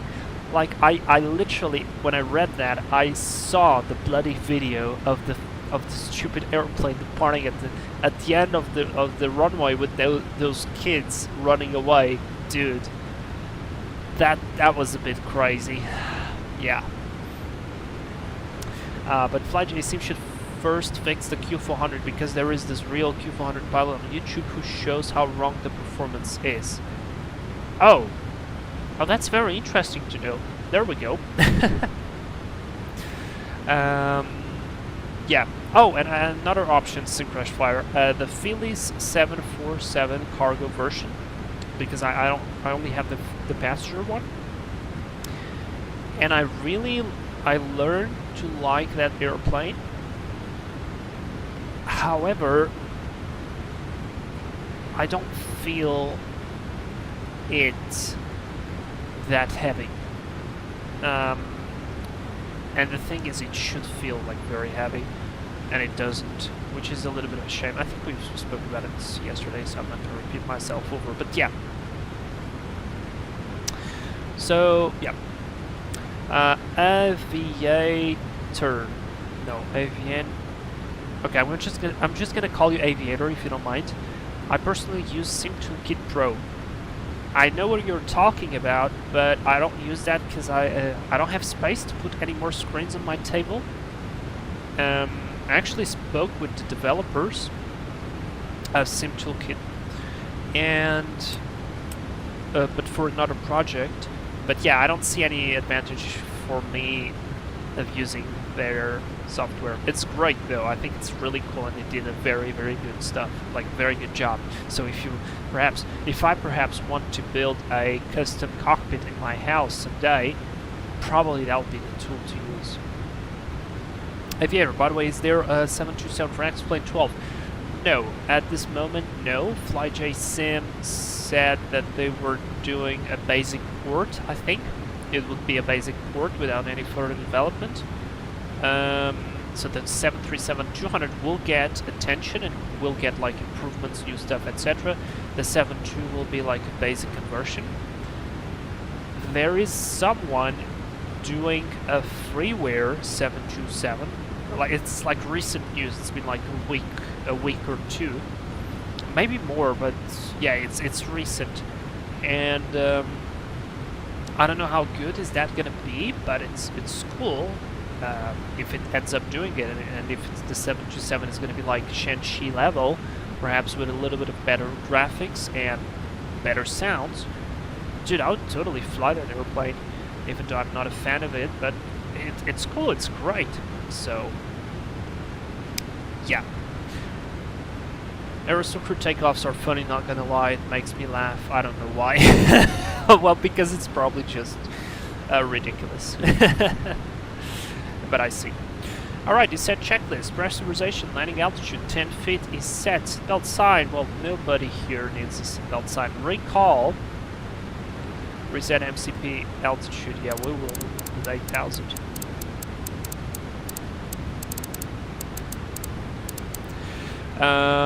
Recall, let's do another recall. Is checked. Auto brake 3, landing data. We definitely, yeah, there we go. C147, that's why I've put 147 there. So VREF 147, that means the VAP is going to be 152 at minimus of barrows 675 set on both sides. Fantastic. Approach briefing is completed, and descent checklist is completed. Very good. Airplane ahead of us started descending. He's still pretty ahead of us, so even though we're flying faster than him, I hope that by the time we cross, it's actually very close now, or quite closer, but he's descending fast. He's probably going to cross our path, and we'll be fine. So, I'm going to raise this fix, we don't need it, so I'll just leave descent here. Transition level, oh, transition level is actually correct, good. It should be no factor for us.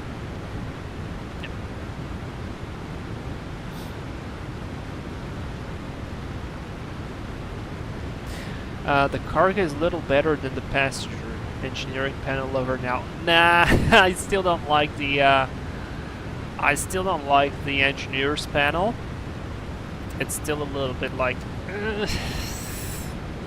but okay, one thing is true. You said it, and I have to agree with you. It's not as hard as I was thinking it was, or it would be. So there goes that, but still, it's too much stuff. And for single pilot ops, which is what we're doing here, is a little bit too much. But it's alright. It's a good plane, great sounds, great views, great everything. Aviator, thanks for your opinions, and I do think about buying FlightFactor 777 or 767 or 757. Which one should I buy for the most realism? Hands down, 777. Alright, idle VNAV speed. Drag required? No. Put the power to idle and catch the speed, dude. Come on.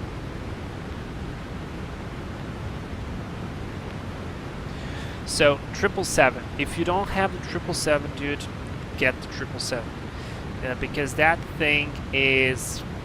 yeah, speed of VNAV is just amazing. Like, I don't know, those guys actually made the thing really awesome. And, like, when I first read about it, and this is the thing, this is how it kind of should be. I know it went to the extreme, but he did the right thing to properly study it. Like, the minimal for me is understanding the airplane flight manual. If you can get a pilot to give you an airplane flight manual, or you can get an airplane flight manual on the internet, because there are like a million of them, and you want to code an airplane, read the basis of the damn manual. Do you hear, Marco? So there goes that. And how is it named? Roman? I don't remember his name correctly. I think it's Roman. The guy from FlightFactor, he went and he did a full-blown type rating on the 777 to make the plane. Like, yeah, man, it's that good. And it's really nice. Like, it's properly really nice. I'm not type rated on the 777, so I don't see all the quirks of it, but like, from a sim perspective, from the system standpoint, and from things actually working, is freaking incredible. Like, yeah. So if you want top-notch experience, 777, absolutely. 7675s great as well, but they're not going to be at that level. Sync Crash Flower, you see, same in the Concorde, looks bigger than it is. Well, that's kind of like Concorde is, in fact. It definitely looks bigger until you get closer to it. But yeah, Concorde is gonna be like a challenge for later. Right now I have too many stuff in my brain. Like, sometimes I feel a little bit challenged and a little bit tired to remember everything, because it's too many planes already. It's like, okay, you have to remember 320 family is all the same. 330 is almost the same, but it has its differences, and you have to remember those, like energy-wise, cockpit-wise, system-wise, it has its differences. Then you have the 350, which has a different cockpit layout, different FMC, or MCU should I say, a different FMS. So even though the logic is the same, it still has differences, so I need to remember that. Then I fly 720, 737, 75, 76, which are again a little bit different between them, even though very similar. 777. I fly Embraer. I got very lucky with the Embraer because I have a friend who flies them in real life, so I got like a private course on flying the Embraer. So I fly the Embraer on a relatively okay-ish level. Then there's the Citation 10, Phenom 300, King Air C90B, King Air 350 because it's slightly different as well, DC-3. What else? What else do I fly, dude? Holy cow, there are so many airplanes. It's a lot. And glad to help. Thank you, Sync Crash Flyer, dude. Thank you. Aviator, you're gonna buy the 777. Dude, you're gonna love it. Yeah, you're gonna love it. David TSW, ouch. Well, you know, I may not be always right, but I think I'm pretty right on that one. And I don't like to say something which is not true just because I got offered something. And you guys know I beta tested the X-Crafts, the E-Jets, for a long time. I got them all. I just bought one. I got the rest for free because I was the beta testing. So I'm thankful for that. I should have get the ERJ as well because that's what we agreed on, but I ended up not getting them. Guess why? Maybe. But hey, just because somebody gave me something and it's not good, I'm not going to be saying that, yeah, this is amazing, all that stuff. Yeah, man, the 3D is awesome, the sounds are good, the flight model is great, systems, holy cow. Okay? So, I mean, I'm just going to tell you this. Take off on that airplane, switch off the engines mid-flight and see what happens. Okay? So yeah, I mean, I don't feel comfortable saying to the people, because a lot of people watches me, I believe, and some people watch me and they think like, hey, yeah, I want to know this and this about this airplane, and then they watch other creators, and other creators have to say whatever they want to say. But at least when the people come to my channel, I want to make sure that I tell them the truth from my perspective. I may not be completely right, so for instance I may say something like this system perhaps is working slightly differently from what it should, but then because I'm not type rated on the airplane, it could actually be correct. But I don't mind assuming those errors. I don't mind being wrong. In fact, I'd be more than happy to be wrong most of the times, because this way I'll be learning and the things would actually work as they are intended. David TSW, isn't the CEO or someone at FlightFactor real world 777? I'm not sure if he's actually flying to 777, but he made the type rating. He made the type rating. So, yeah. Daifuko, hey, good to see you here. Nothing better than coming from work and hearing Vlad roasting devs.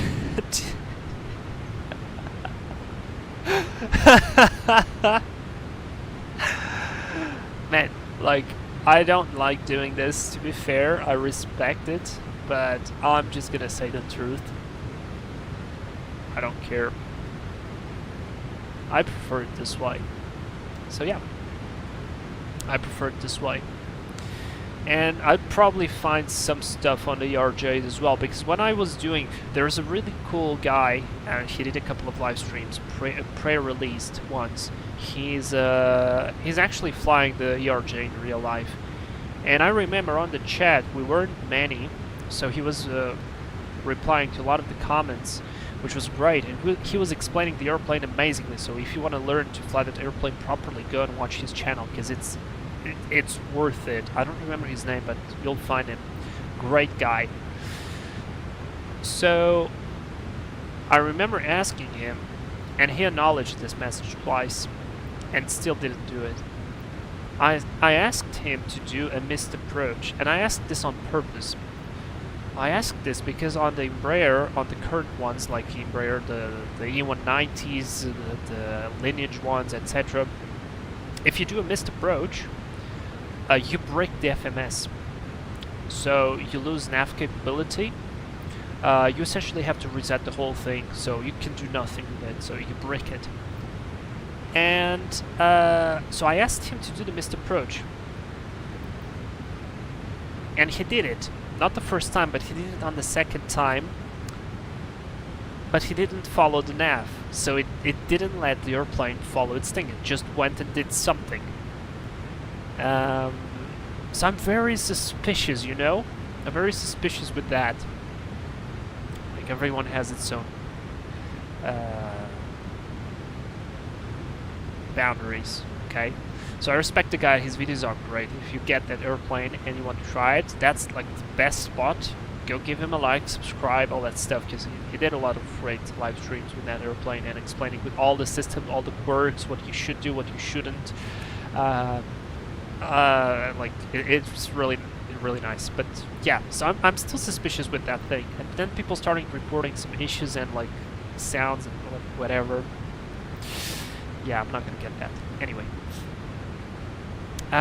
Aviator, and I did look the version differences on Aerosoft Shop and X-Plane Store. I did saw Aerosoft Shop has older version on the 777. Aerosoft Shop has 2.2 version. X-Plane Store has 2.4.2 version.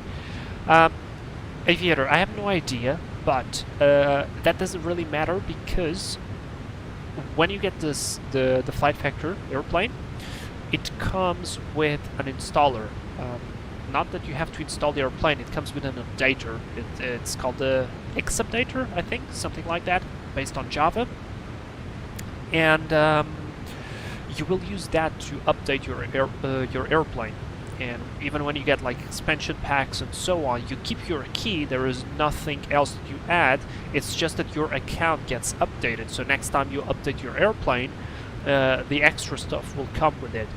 So no matter where you buy it, no matter the version there will be, as long as you download the base version or just the installer updater, it will be enough for you to get the latest version of the airplane. So it's alright. I'm asking because I can't buy from X-Plane store, the credit card option doesn't work, and I can't put my credit card information. Yeah, you should be fine, man. You should be fine, and I think you can even download that from somewhere else. And FlightFactor support has been pretty okay. It sometimes can take a lot of time, a couple of weeks, sometimes even more if the matter isn't urgent, but they will get back to you, and I never had problems with them. Daifuku, after a year buying add-ons, I'm just happy with my C90 Evo and my Zebo. Yeah, Daifuku, see, you are the smart guy. 2 amazing airplanes. And you know what, we're almost 20 miles until our Charlie Hotel. I want to put some speed restriction there. I don't want to put 240 knots there. I need there like, I mean, Golf is a 210. I'm going to put 210 on Charlie Hotel. Crap. 210 on Charlie Hotel. Dude, come on. Oh yeah, it's invalid in fact. And on Golf, I want to be at 180. Probably we should get some VNAV calculation. Maybe. Maybe. I don't know.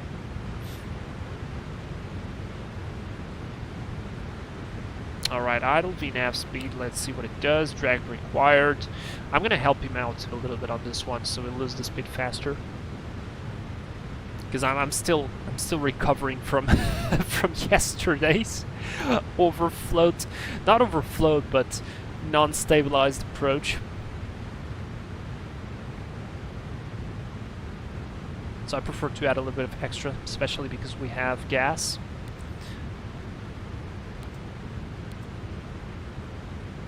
Take it out now. Did you forget your favorite airplane? Tupolev 134154. Oh my god. Oh no, what the hell did you remember? Oh no.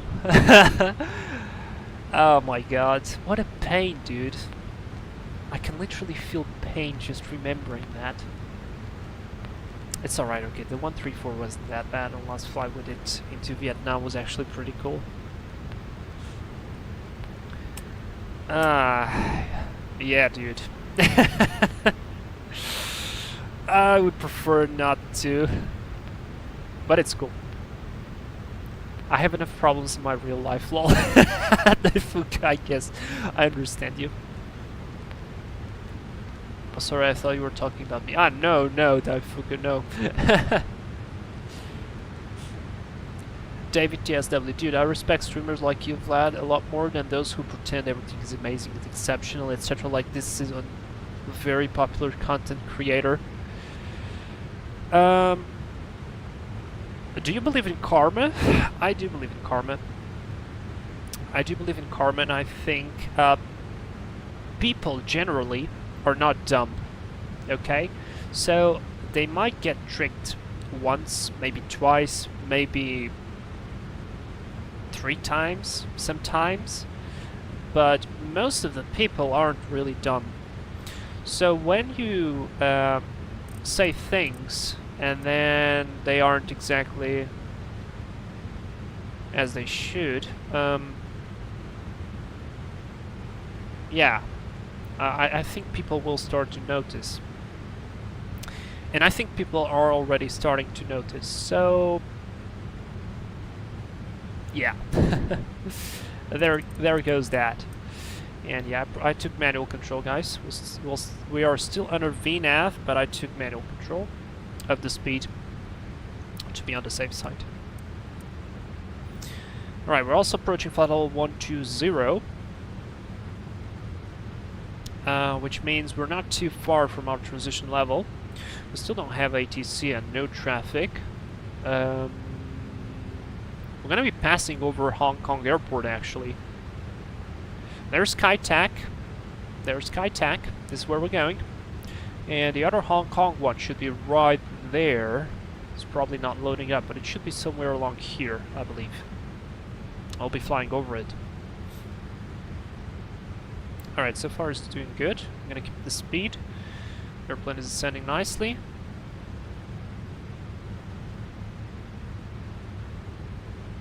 We are high though. We should be lower. We should be way lower. Let's go flaps 1. Should be way lower. We should be Charlie Hotel. Wait, no. Never mind, never mind, never mind. I'm stupid. Sorry, sorry, sorry, sorry. I'm just stupid. But I'll keep the flaps 1 though. I'm just stupid. Charlie Hotel is straight ahead there. We had more than time to slow down. What the hell? I took this one as Charlie Hotel. Charlie Hotel is right there. Okay, we have more than enough time. Jesus Christ. Okay, transition level. Let's go. QNH. 1013. Synchronize. That's still like that. 1013 set. And why is it not working? Ah, come on.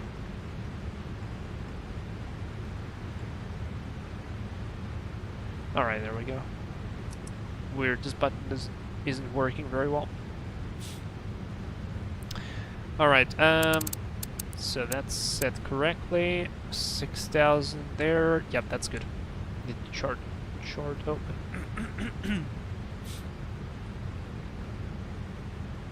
Aviator, thanks a lot for the tip. I was a little bit worried about version stuff. Thank you a lot. Yeah, don't worry about it. You will be covered. The updater of the airplane works really well. Sync Crash Flyer, you're having a laugh. You're judging me. Look at this, man.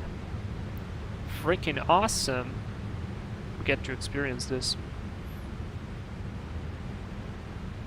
I just wish we had proper night lighting that wouldn't be loading in tiles. But yeah, 10,000 feet, lights are coming on. Oh my god, we're gonna have a night Kai-Tak approach. I did not do a night Kai-Tak approach yet. This is gonna be cool.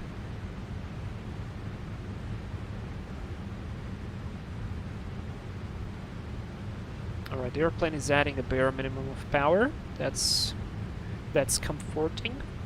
I need to remember that I need to switch this to ILS when the time comes. And, well, we were already receiving ILS signals. So that's great. And the lights work, so we're coming right here. This is where I usually screw up the turn. I turn too early and I end up like doing this instead of doing this and being nice in line with the runway. So I'm gonna try and do my best this time. Aviator, guys, I recommend A330 Pilot YouTube channel. He's flying Microsoft Flight Sim, but his videos are very good as well. Yep, I've seen a couple of videos from him. And the guy's good. There is another one who I prefer to him. I'm not sure if he's a real pilot, though. I think he is. But it's something blue. Blue Sky something. Has a fairly large channel as well. Like, properly large, in fact. Let's go to 210. As we wanted.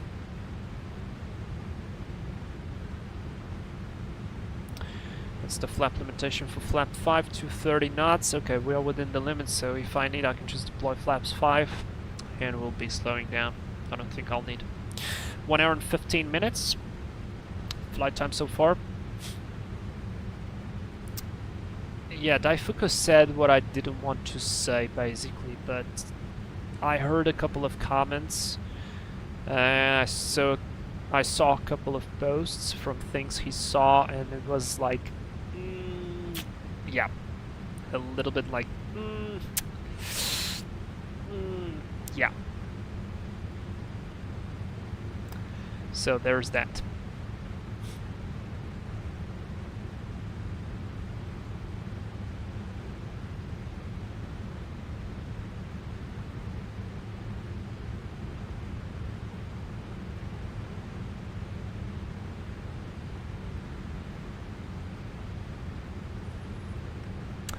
Aviator, I'm going to download the scenery and do the same for the SSG 7478 passenger version. And what's your route? Can I get it? Of course. In fact, I think we have a little bit of time yet. Let me copy it for you. this is what I did.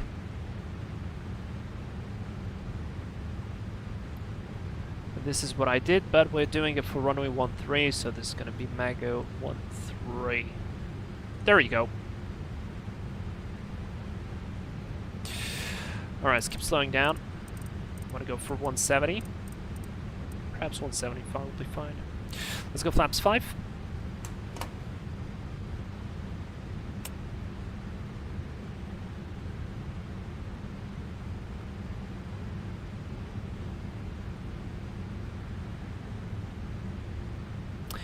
Altitude alert, yeah, we're arriving, so let's put 4,500. Let me remind what's the missed approach altitude. Missed approach altitude 4,500. Yes, 4,500. Okay, good. Alright, we're looking good now. Speed is a bit fast. And we need to slow down. In fact, we are high.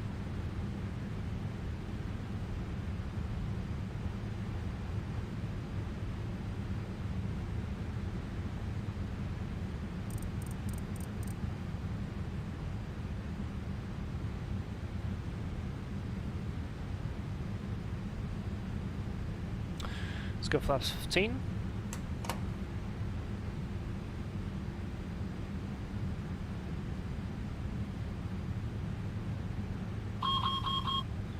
Speed brake extended. Oh, thank you. I didn't retract it properly.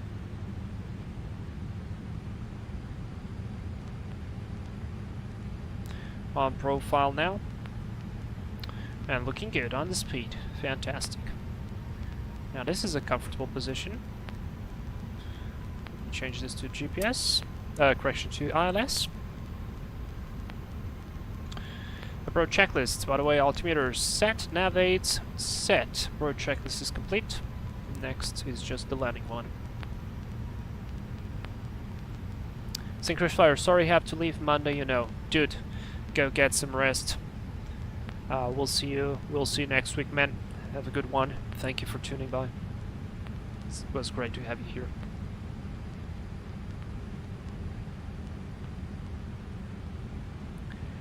Dave TSW, yeah, I think it was V1 who said something along that. I think it was V1. I like watching the V1 videos. I think he's a little bit Microsoft Flight Sim based, but yeah, he's a good guy. And we should be flying over Hong Kong, over the airport. Yeah, look at that! We are doing it. Is there any plane? It looks fairly... Oh, there is one. No, that's a boat, never mind. That's a boat. Okay, it would be fun if I would be able to see the other airplane on approach. Alright, we're approaching 4,500, as you can see, almost on the profile, so looking good. On speed. On the turn. I'm gonna wait until it finalizes the turn with the GPS, and then I'll switch to the approach mode. There we go. Localizer, because otherwise it would probably overshoot it a little bit. We'll leave it 4,500.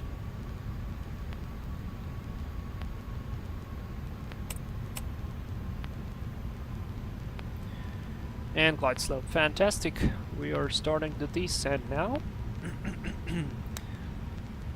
As you can see, if I open the map here and I zoom in, I put IFR low, this IGS here shows in X-plane as 111.95, but some airplanes take it as 111.9, so this is why you have to pay attention to it.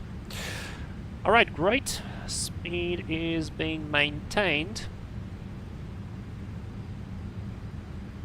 Taipei traffic, FedEx 3-1 heavy is on 11 mile final IGS approach runway 13 contact traffic.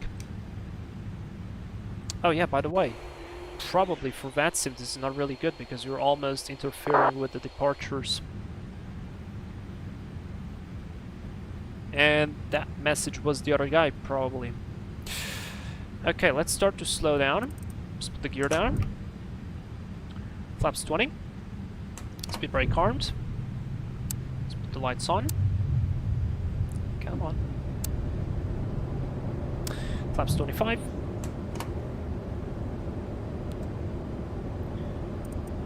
and speed to 152, flaps full. 4,500 feet set on the missed approach. Nice and stabilized. Yeah, we're way early stabilized, in fact. We're way early. 3,000 should have waited a little bit more. Landing checklist, cabin secure, speed brake lever is armed, landing gear down 3 in green, flaps 30, no warning light. Landing checklist is complete. Yeah, we're definitely on that approach path, or on that departure path. Okay, airplane's doing good. 152, 147. Let's see if we need adjusting. No, it's still 147, so we're looking good. 56 on the power to be stabilized. I can see the lead-in lights. So we're doing good. We're doing good. Sector's fire. Oh wait, we're landing. Let's look and then go to bed. Dude, go get some sleep, man. But thank you for staying with us.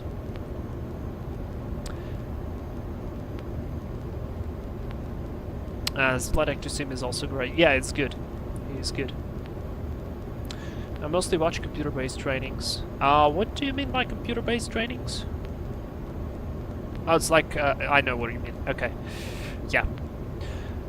Why are we not using fixed page for approach? Like 5 or 10 would be nice. Yes, because I completely screwed that up, but not need to have the distances here.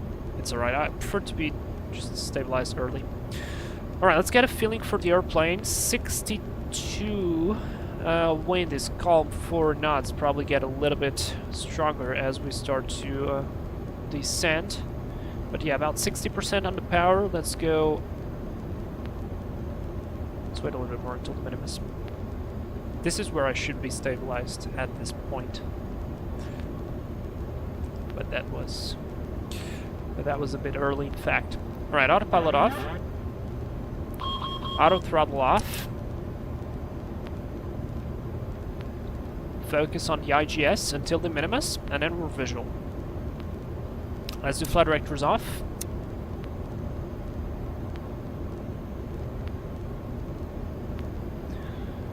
Speed is good.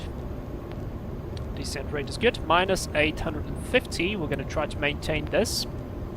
1,000. That's checked. We're looking good. Alright, there's a checkout board. So remember, I did not want to turn early.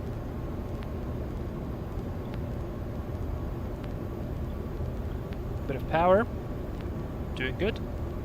Oh man, the wind is calm. So lucky.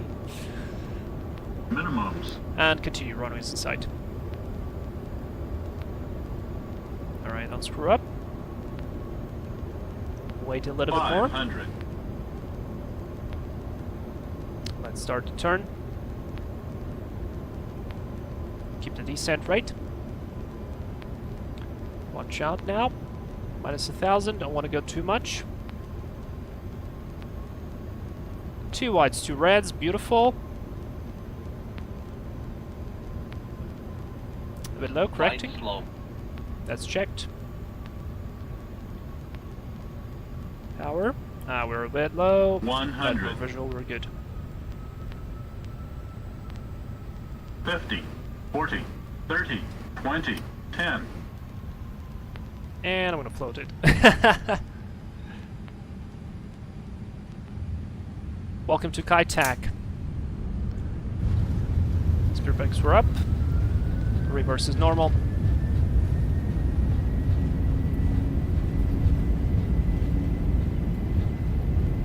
Got a bit low there, but it was okay. We're visual. And there's 60 knots. Stop the clock. Start the chrono. Reverse is out.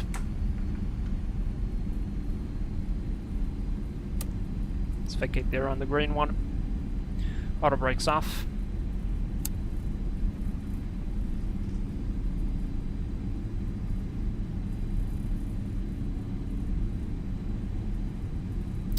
Vacating on Alpha 1-1. Clear on the right.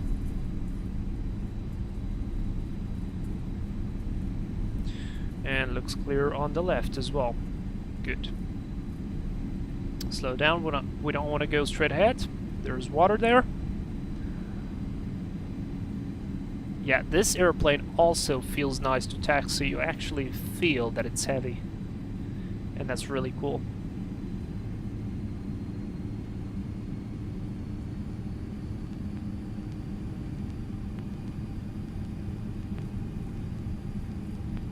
Beautiful.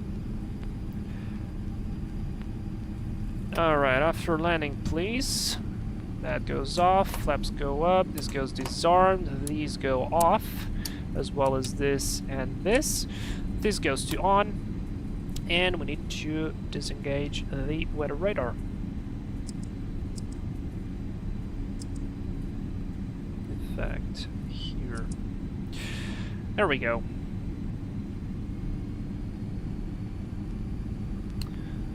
Reset the trim to something like a 4.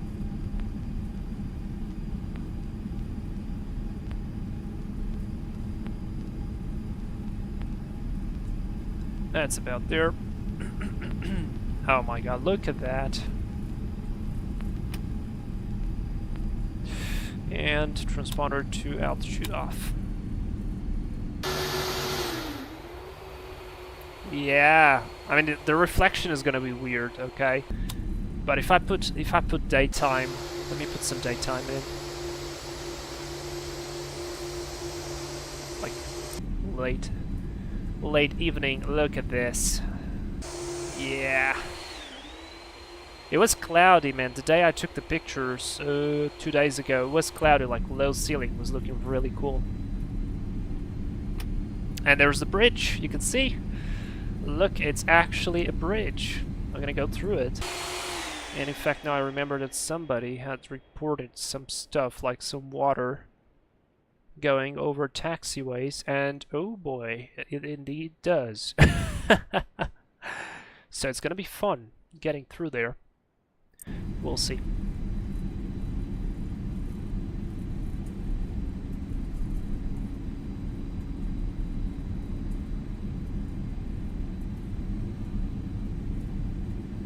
Alright, let's do this. Let's do this. What was that? Virtual Aviation has subscribed. Thank you very much, man. Welcome to the channel. Glad to have you on board. And now the nose goes up. We need power. Dude, this is so awesome. We're actually going through a bridge that's curved. Come on.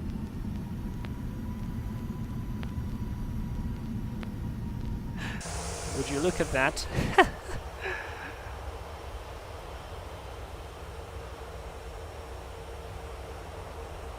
Ah, this is really cool. And now I need to put the power to idle, because otherwise we're gonna go very fast. Oh no, my frame rates went. Oh, I guess it's the time. Okay, so the sound could be the time. Alright, now I need to hold the brakes slowly, because otherwise we'll be accelerating on this.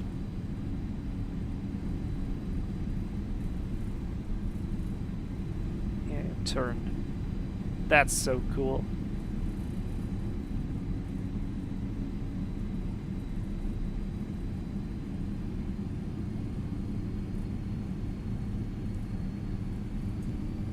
Alright. Off we go. So, we are already 4 minutes on the APU. So that's great. 4 minutes on the engines, and probably 2 minutes on the APU. So that's good. Man, that was great. That was great.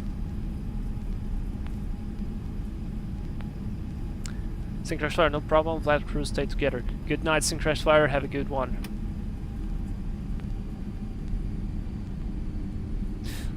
Great one. Thank you, Aviator. Bye-bye, Syncrash Flyer. David TSW, lovely. Fragile cargo is still in one piece. Oh yeah, good question. What would be transporting today? What would be?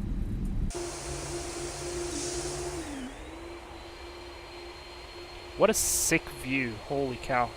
So nice. Avir, that was how some pilots did fly in real life, if you watched in real life videos. I did. I just went a little bit lower than I should at the very end there, but I know that some of them went lower. And I want to have my nose light on, please. Not this one, sorry, this one. So I can see better.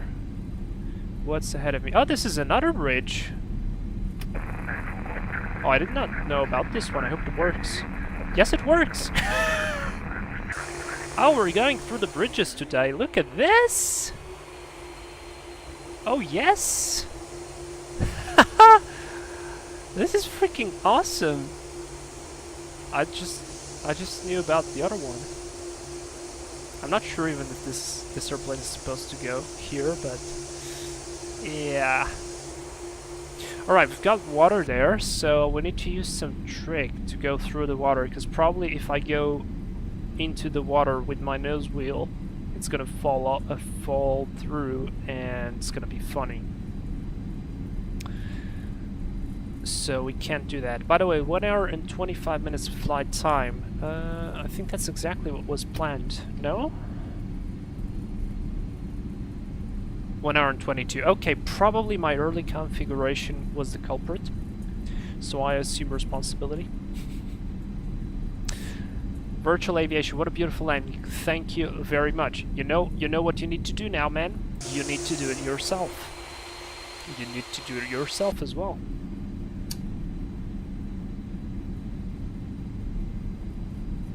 Okay, so this is where we got the water, right?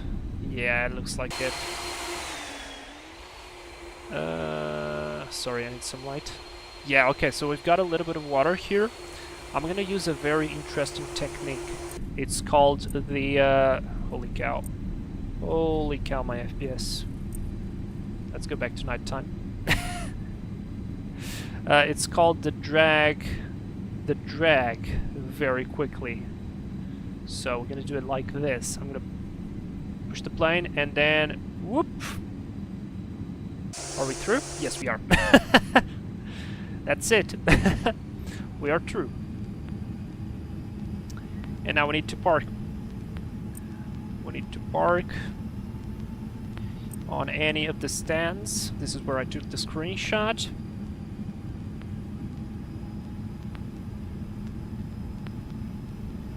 Man, what a bloody awesome scenery, and this guy made it for free for everyone. Incredible. The head movements are very great. Do you use XP Realistic? Nope. This is X-Plane default camera, and I have the Trustmaster T-Flight Hottest X, which I use for this. It allows you to like move the head very quickly left and right, which is extremely useful for instance, doing this turn. But yeah, it's the default camera, a G-loaded camera. I think it's called like that. And yes, initially it was a little bit weird. I came from what's called head shake, and head shake is okay, but I think the G camera on semi-airplanes works really well. General aviation airplanes is a bit hard, but overall pretty good.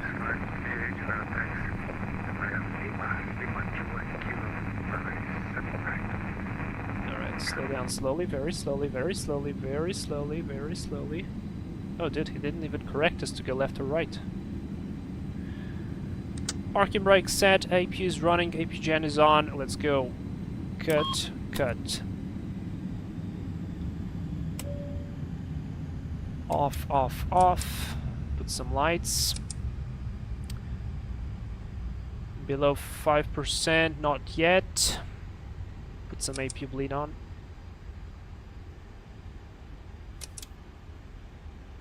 Alright, it should be fine.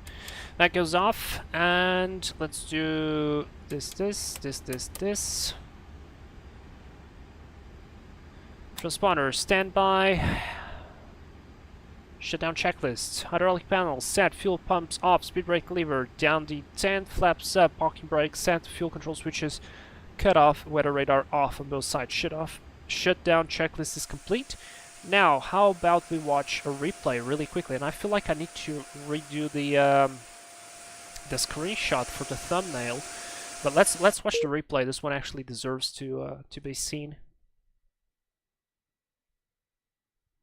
A bunch of time changes on the taxi. All right, so let's go to the checkered board, and let's be one of those guys who sat there watching airplanes.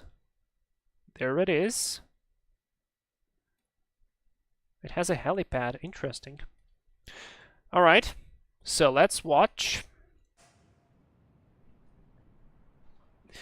Oh wait, stop. Fail. I'm gonna have to redo that. There is no lights, and yeah, we need to put that on. We need to put that on. We need to put this on. When we hit play, terrain, on all of this. Terrain, caution, terrain, caution, terrain. And let's hide from this. Terrain, caution, terrain, caution, terrain, caution, terrain, caution, terrain. Oh, I killed it. Nice. All right, let's go back to the tower, to the checkerboard. Should be about here. No? There it is.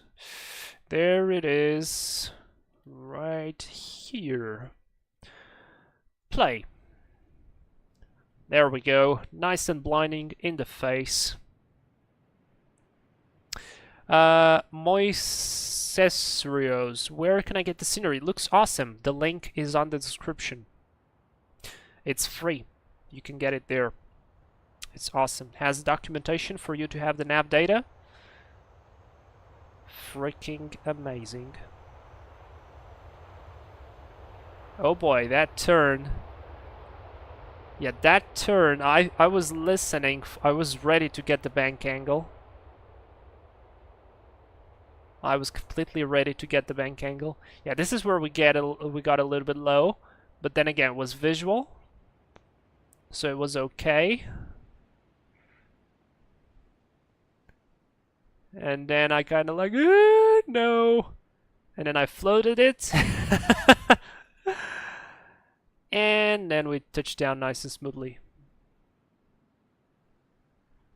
Holy cow. Amazing. Oh, wait. That was the exposure change. Alright, let's pull it back. Let's change our viewpoint for somewhere closer to the runway. Perhaps right here. Perhaps we are an airport worker. But we did well. I'm actually happy. I guess now I just need to do this on the 747 in really shitty weather. I think there's a guy, it's called Lou B747. He flew 747 and he has a video with the 747-200 of him landing like in absolute rain. Really awesome video. We need to repeat that. Oh boy, yeah, that sink there. Oh man, that was close. And then it was nice and smooth. Freaking awesome. Let's watch the GoPro cam. Latest. In fact, you know what, guys? I'm gonna probably even end it here. We're gonna end it here with the GoPro view from the entire approach. So, yeah, I want to say thank you everybody for being here. Thank you for being here. It's been great. I love talking to you. It's awesome. It's really nice because it allows me to share this. You make me push myself, try new things, keep learning, keep myself humble. Always, it's a very, very important trait for a good pilot. So yeah, I hope you enjoyed this little flight to Hong Kong. Definitely go grab the scenery. It's free, and enjoy this approach yourself. If you have any questions, come to my Discord. We post aviation stuff there, screenshots, pictures, all that stuff, and we talk a lot about that. Aviator, thanks. So I'm going to try to use default G camera plus XP Realistic V2. I would suggest you to just use default G camera because it will probably conflict with XP Realistic V2. And how we get Marshaller. The Marshaller is a plugin. It's called I'm not sure it's maybe it's actually from the simple ground services and equipment, but if not, it's a plugin. It's available somewhere. I can't remember right now. Sorry. I'll find it. Stabilized. All right. Thank you very much, guys. I will go now. Enjoy this last clip of the landing, and I wish you a great start of the week. Tomorrow we will be seeing you Sunday for something else. Maybe 747, maybe the fake 777, or maybe we fly something else. So we'll see. Thank you, everybody, guys. Take care. Bye bye. 500.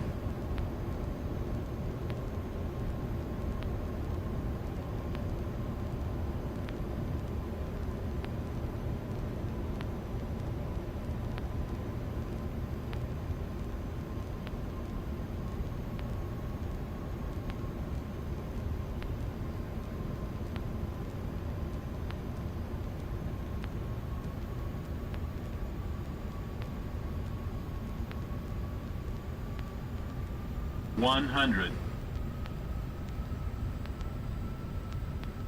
50, 40, 30, 20, 10.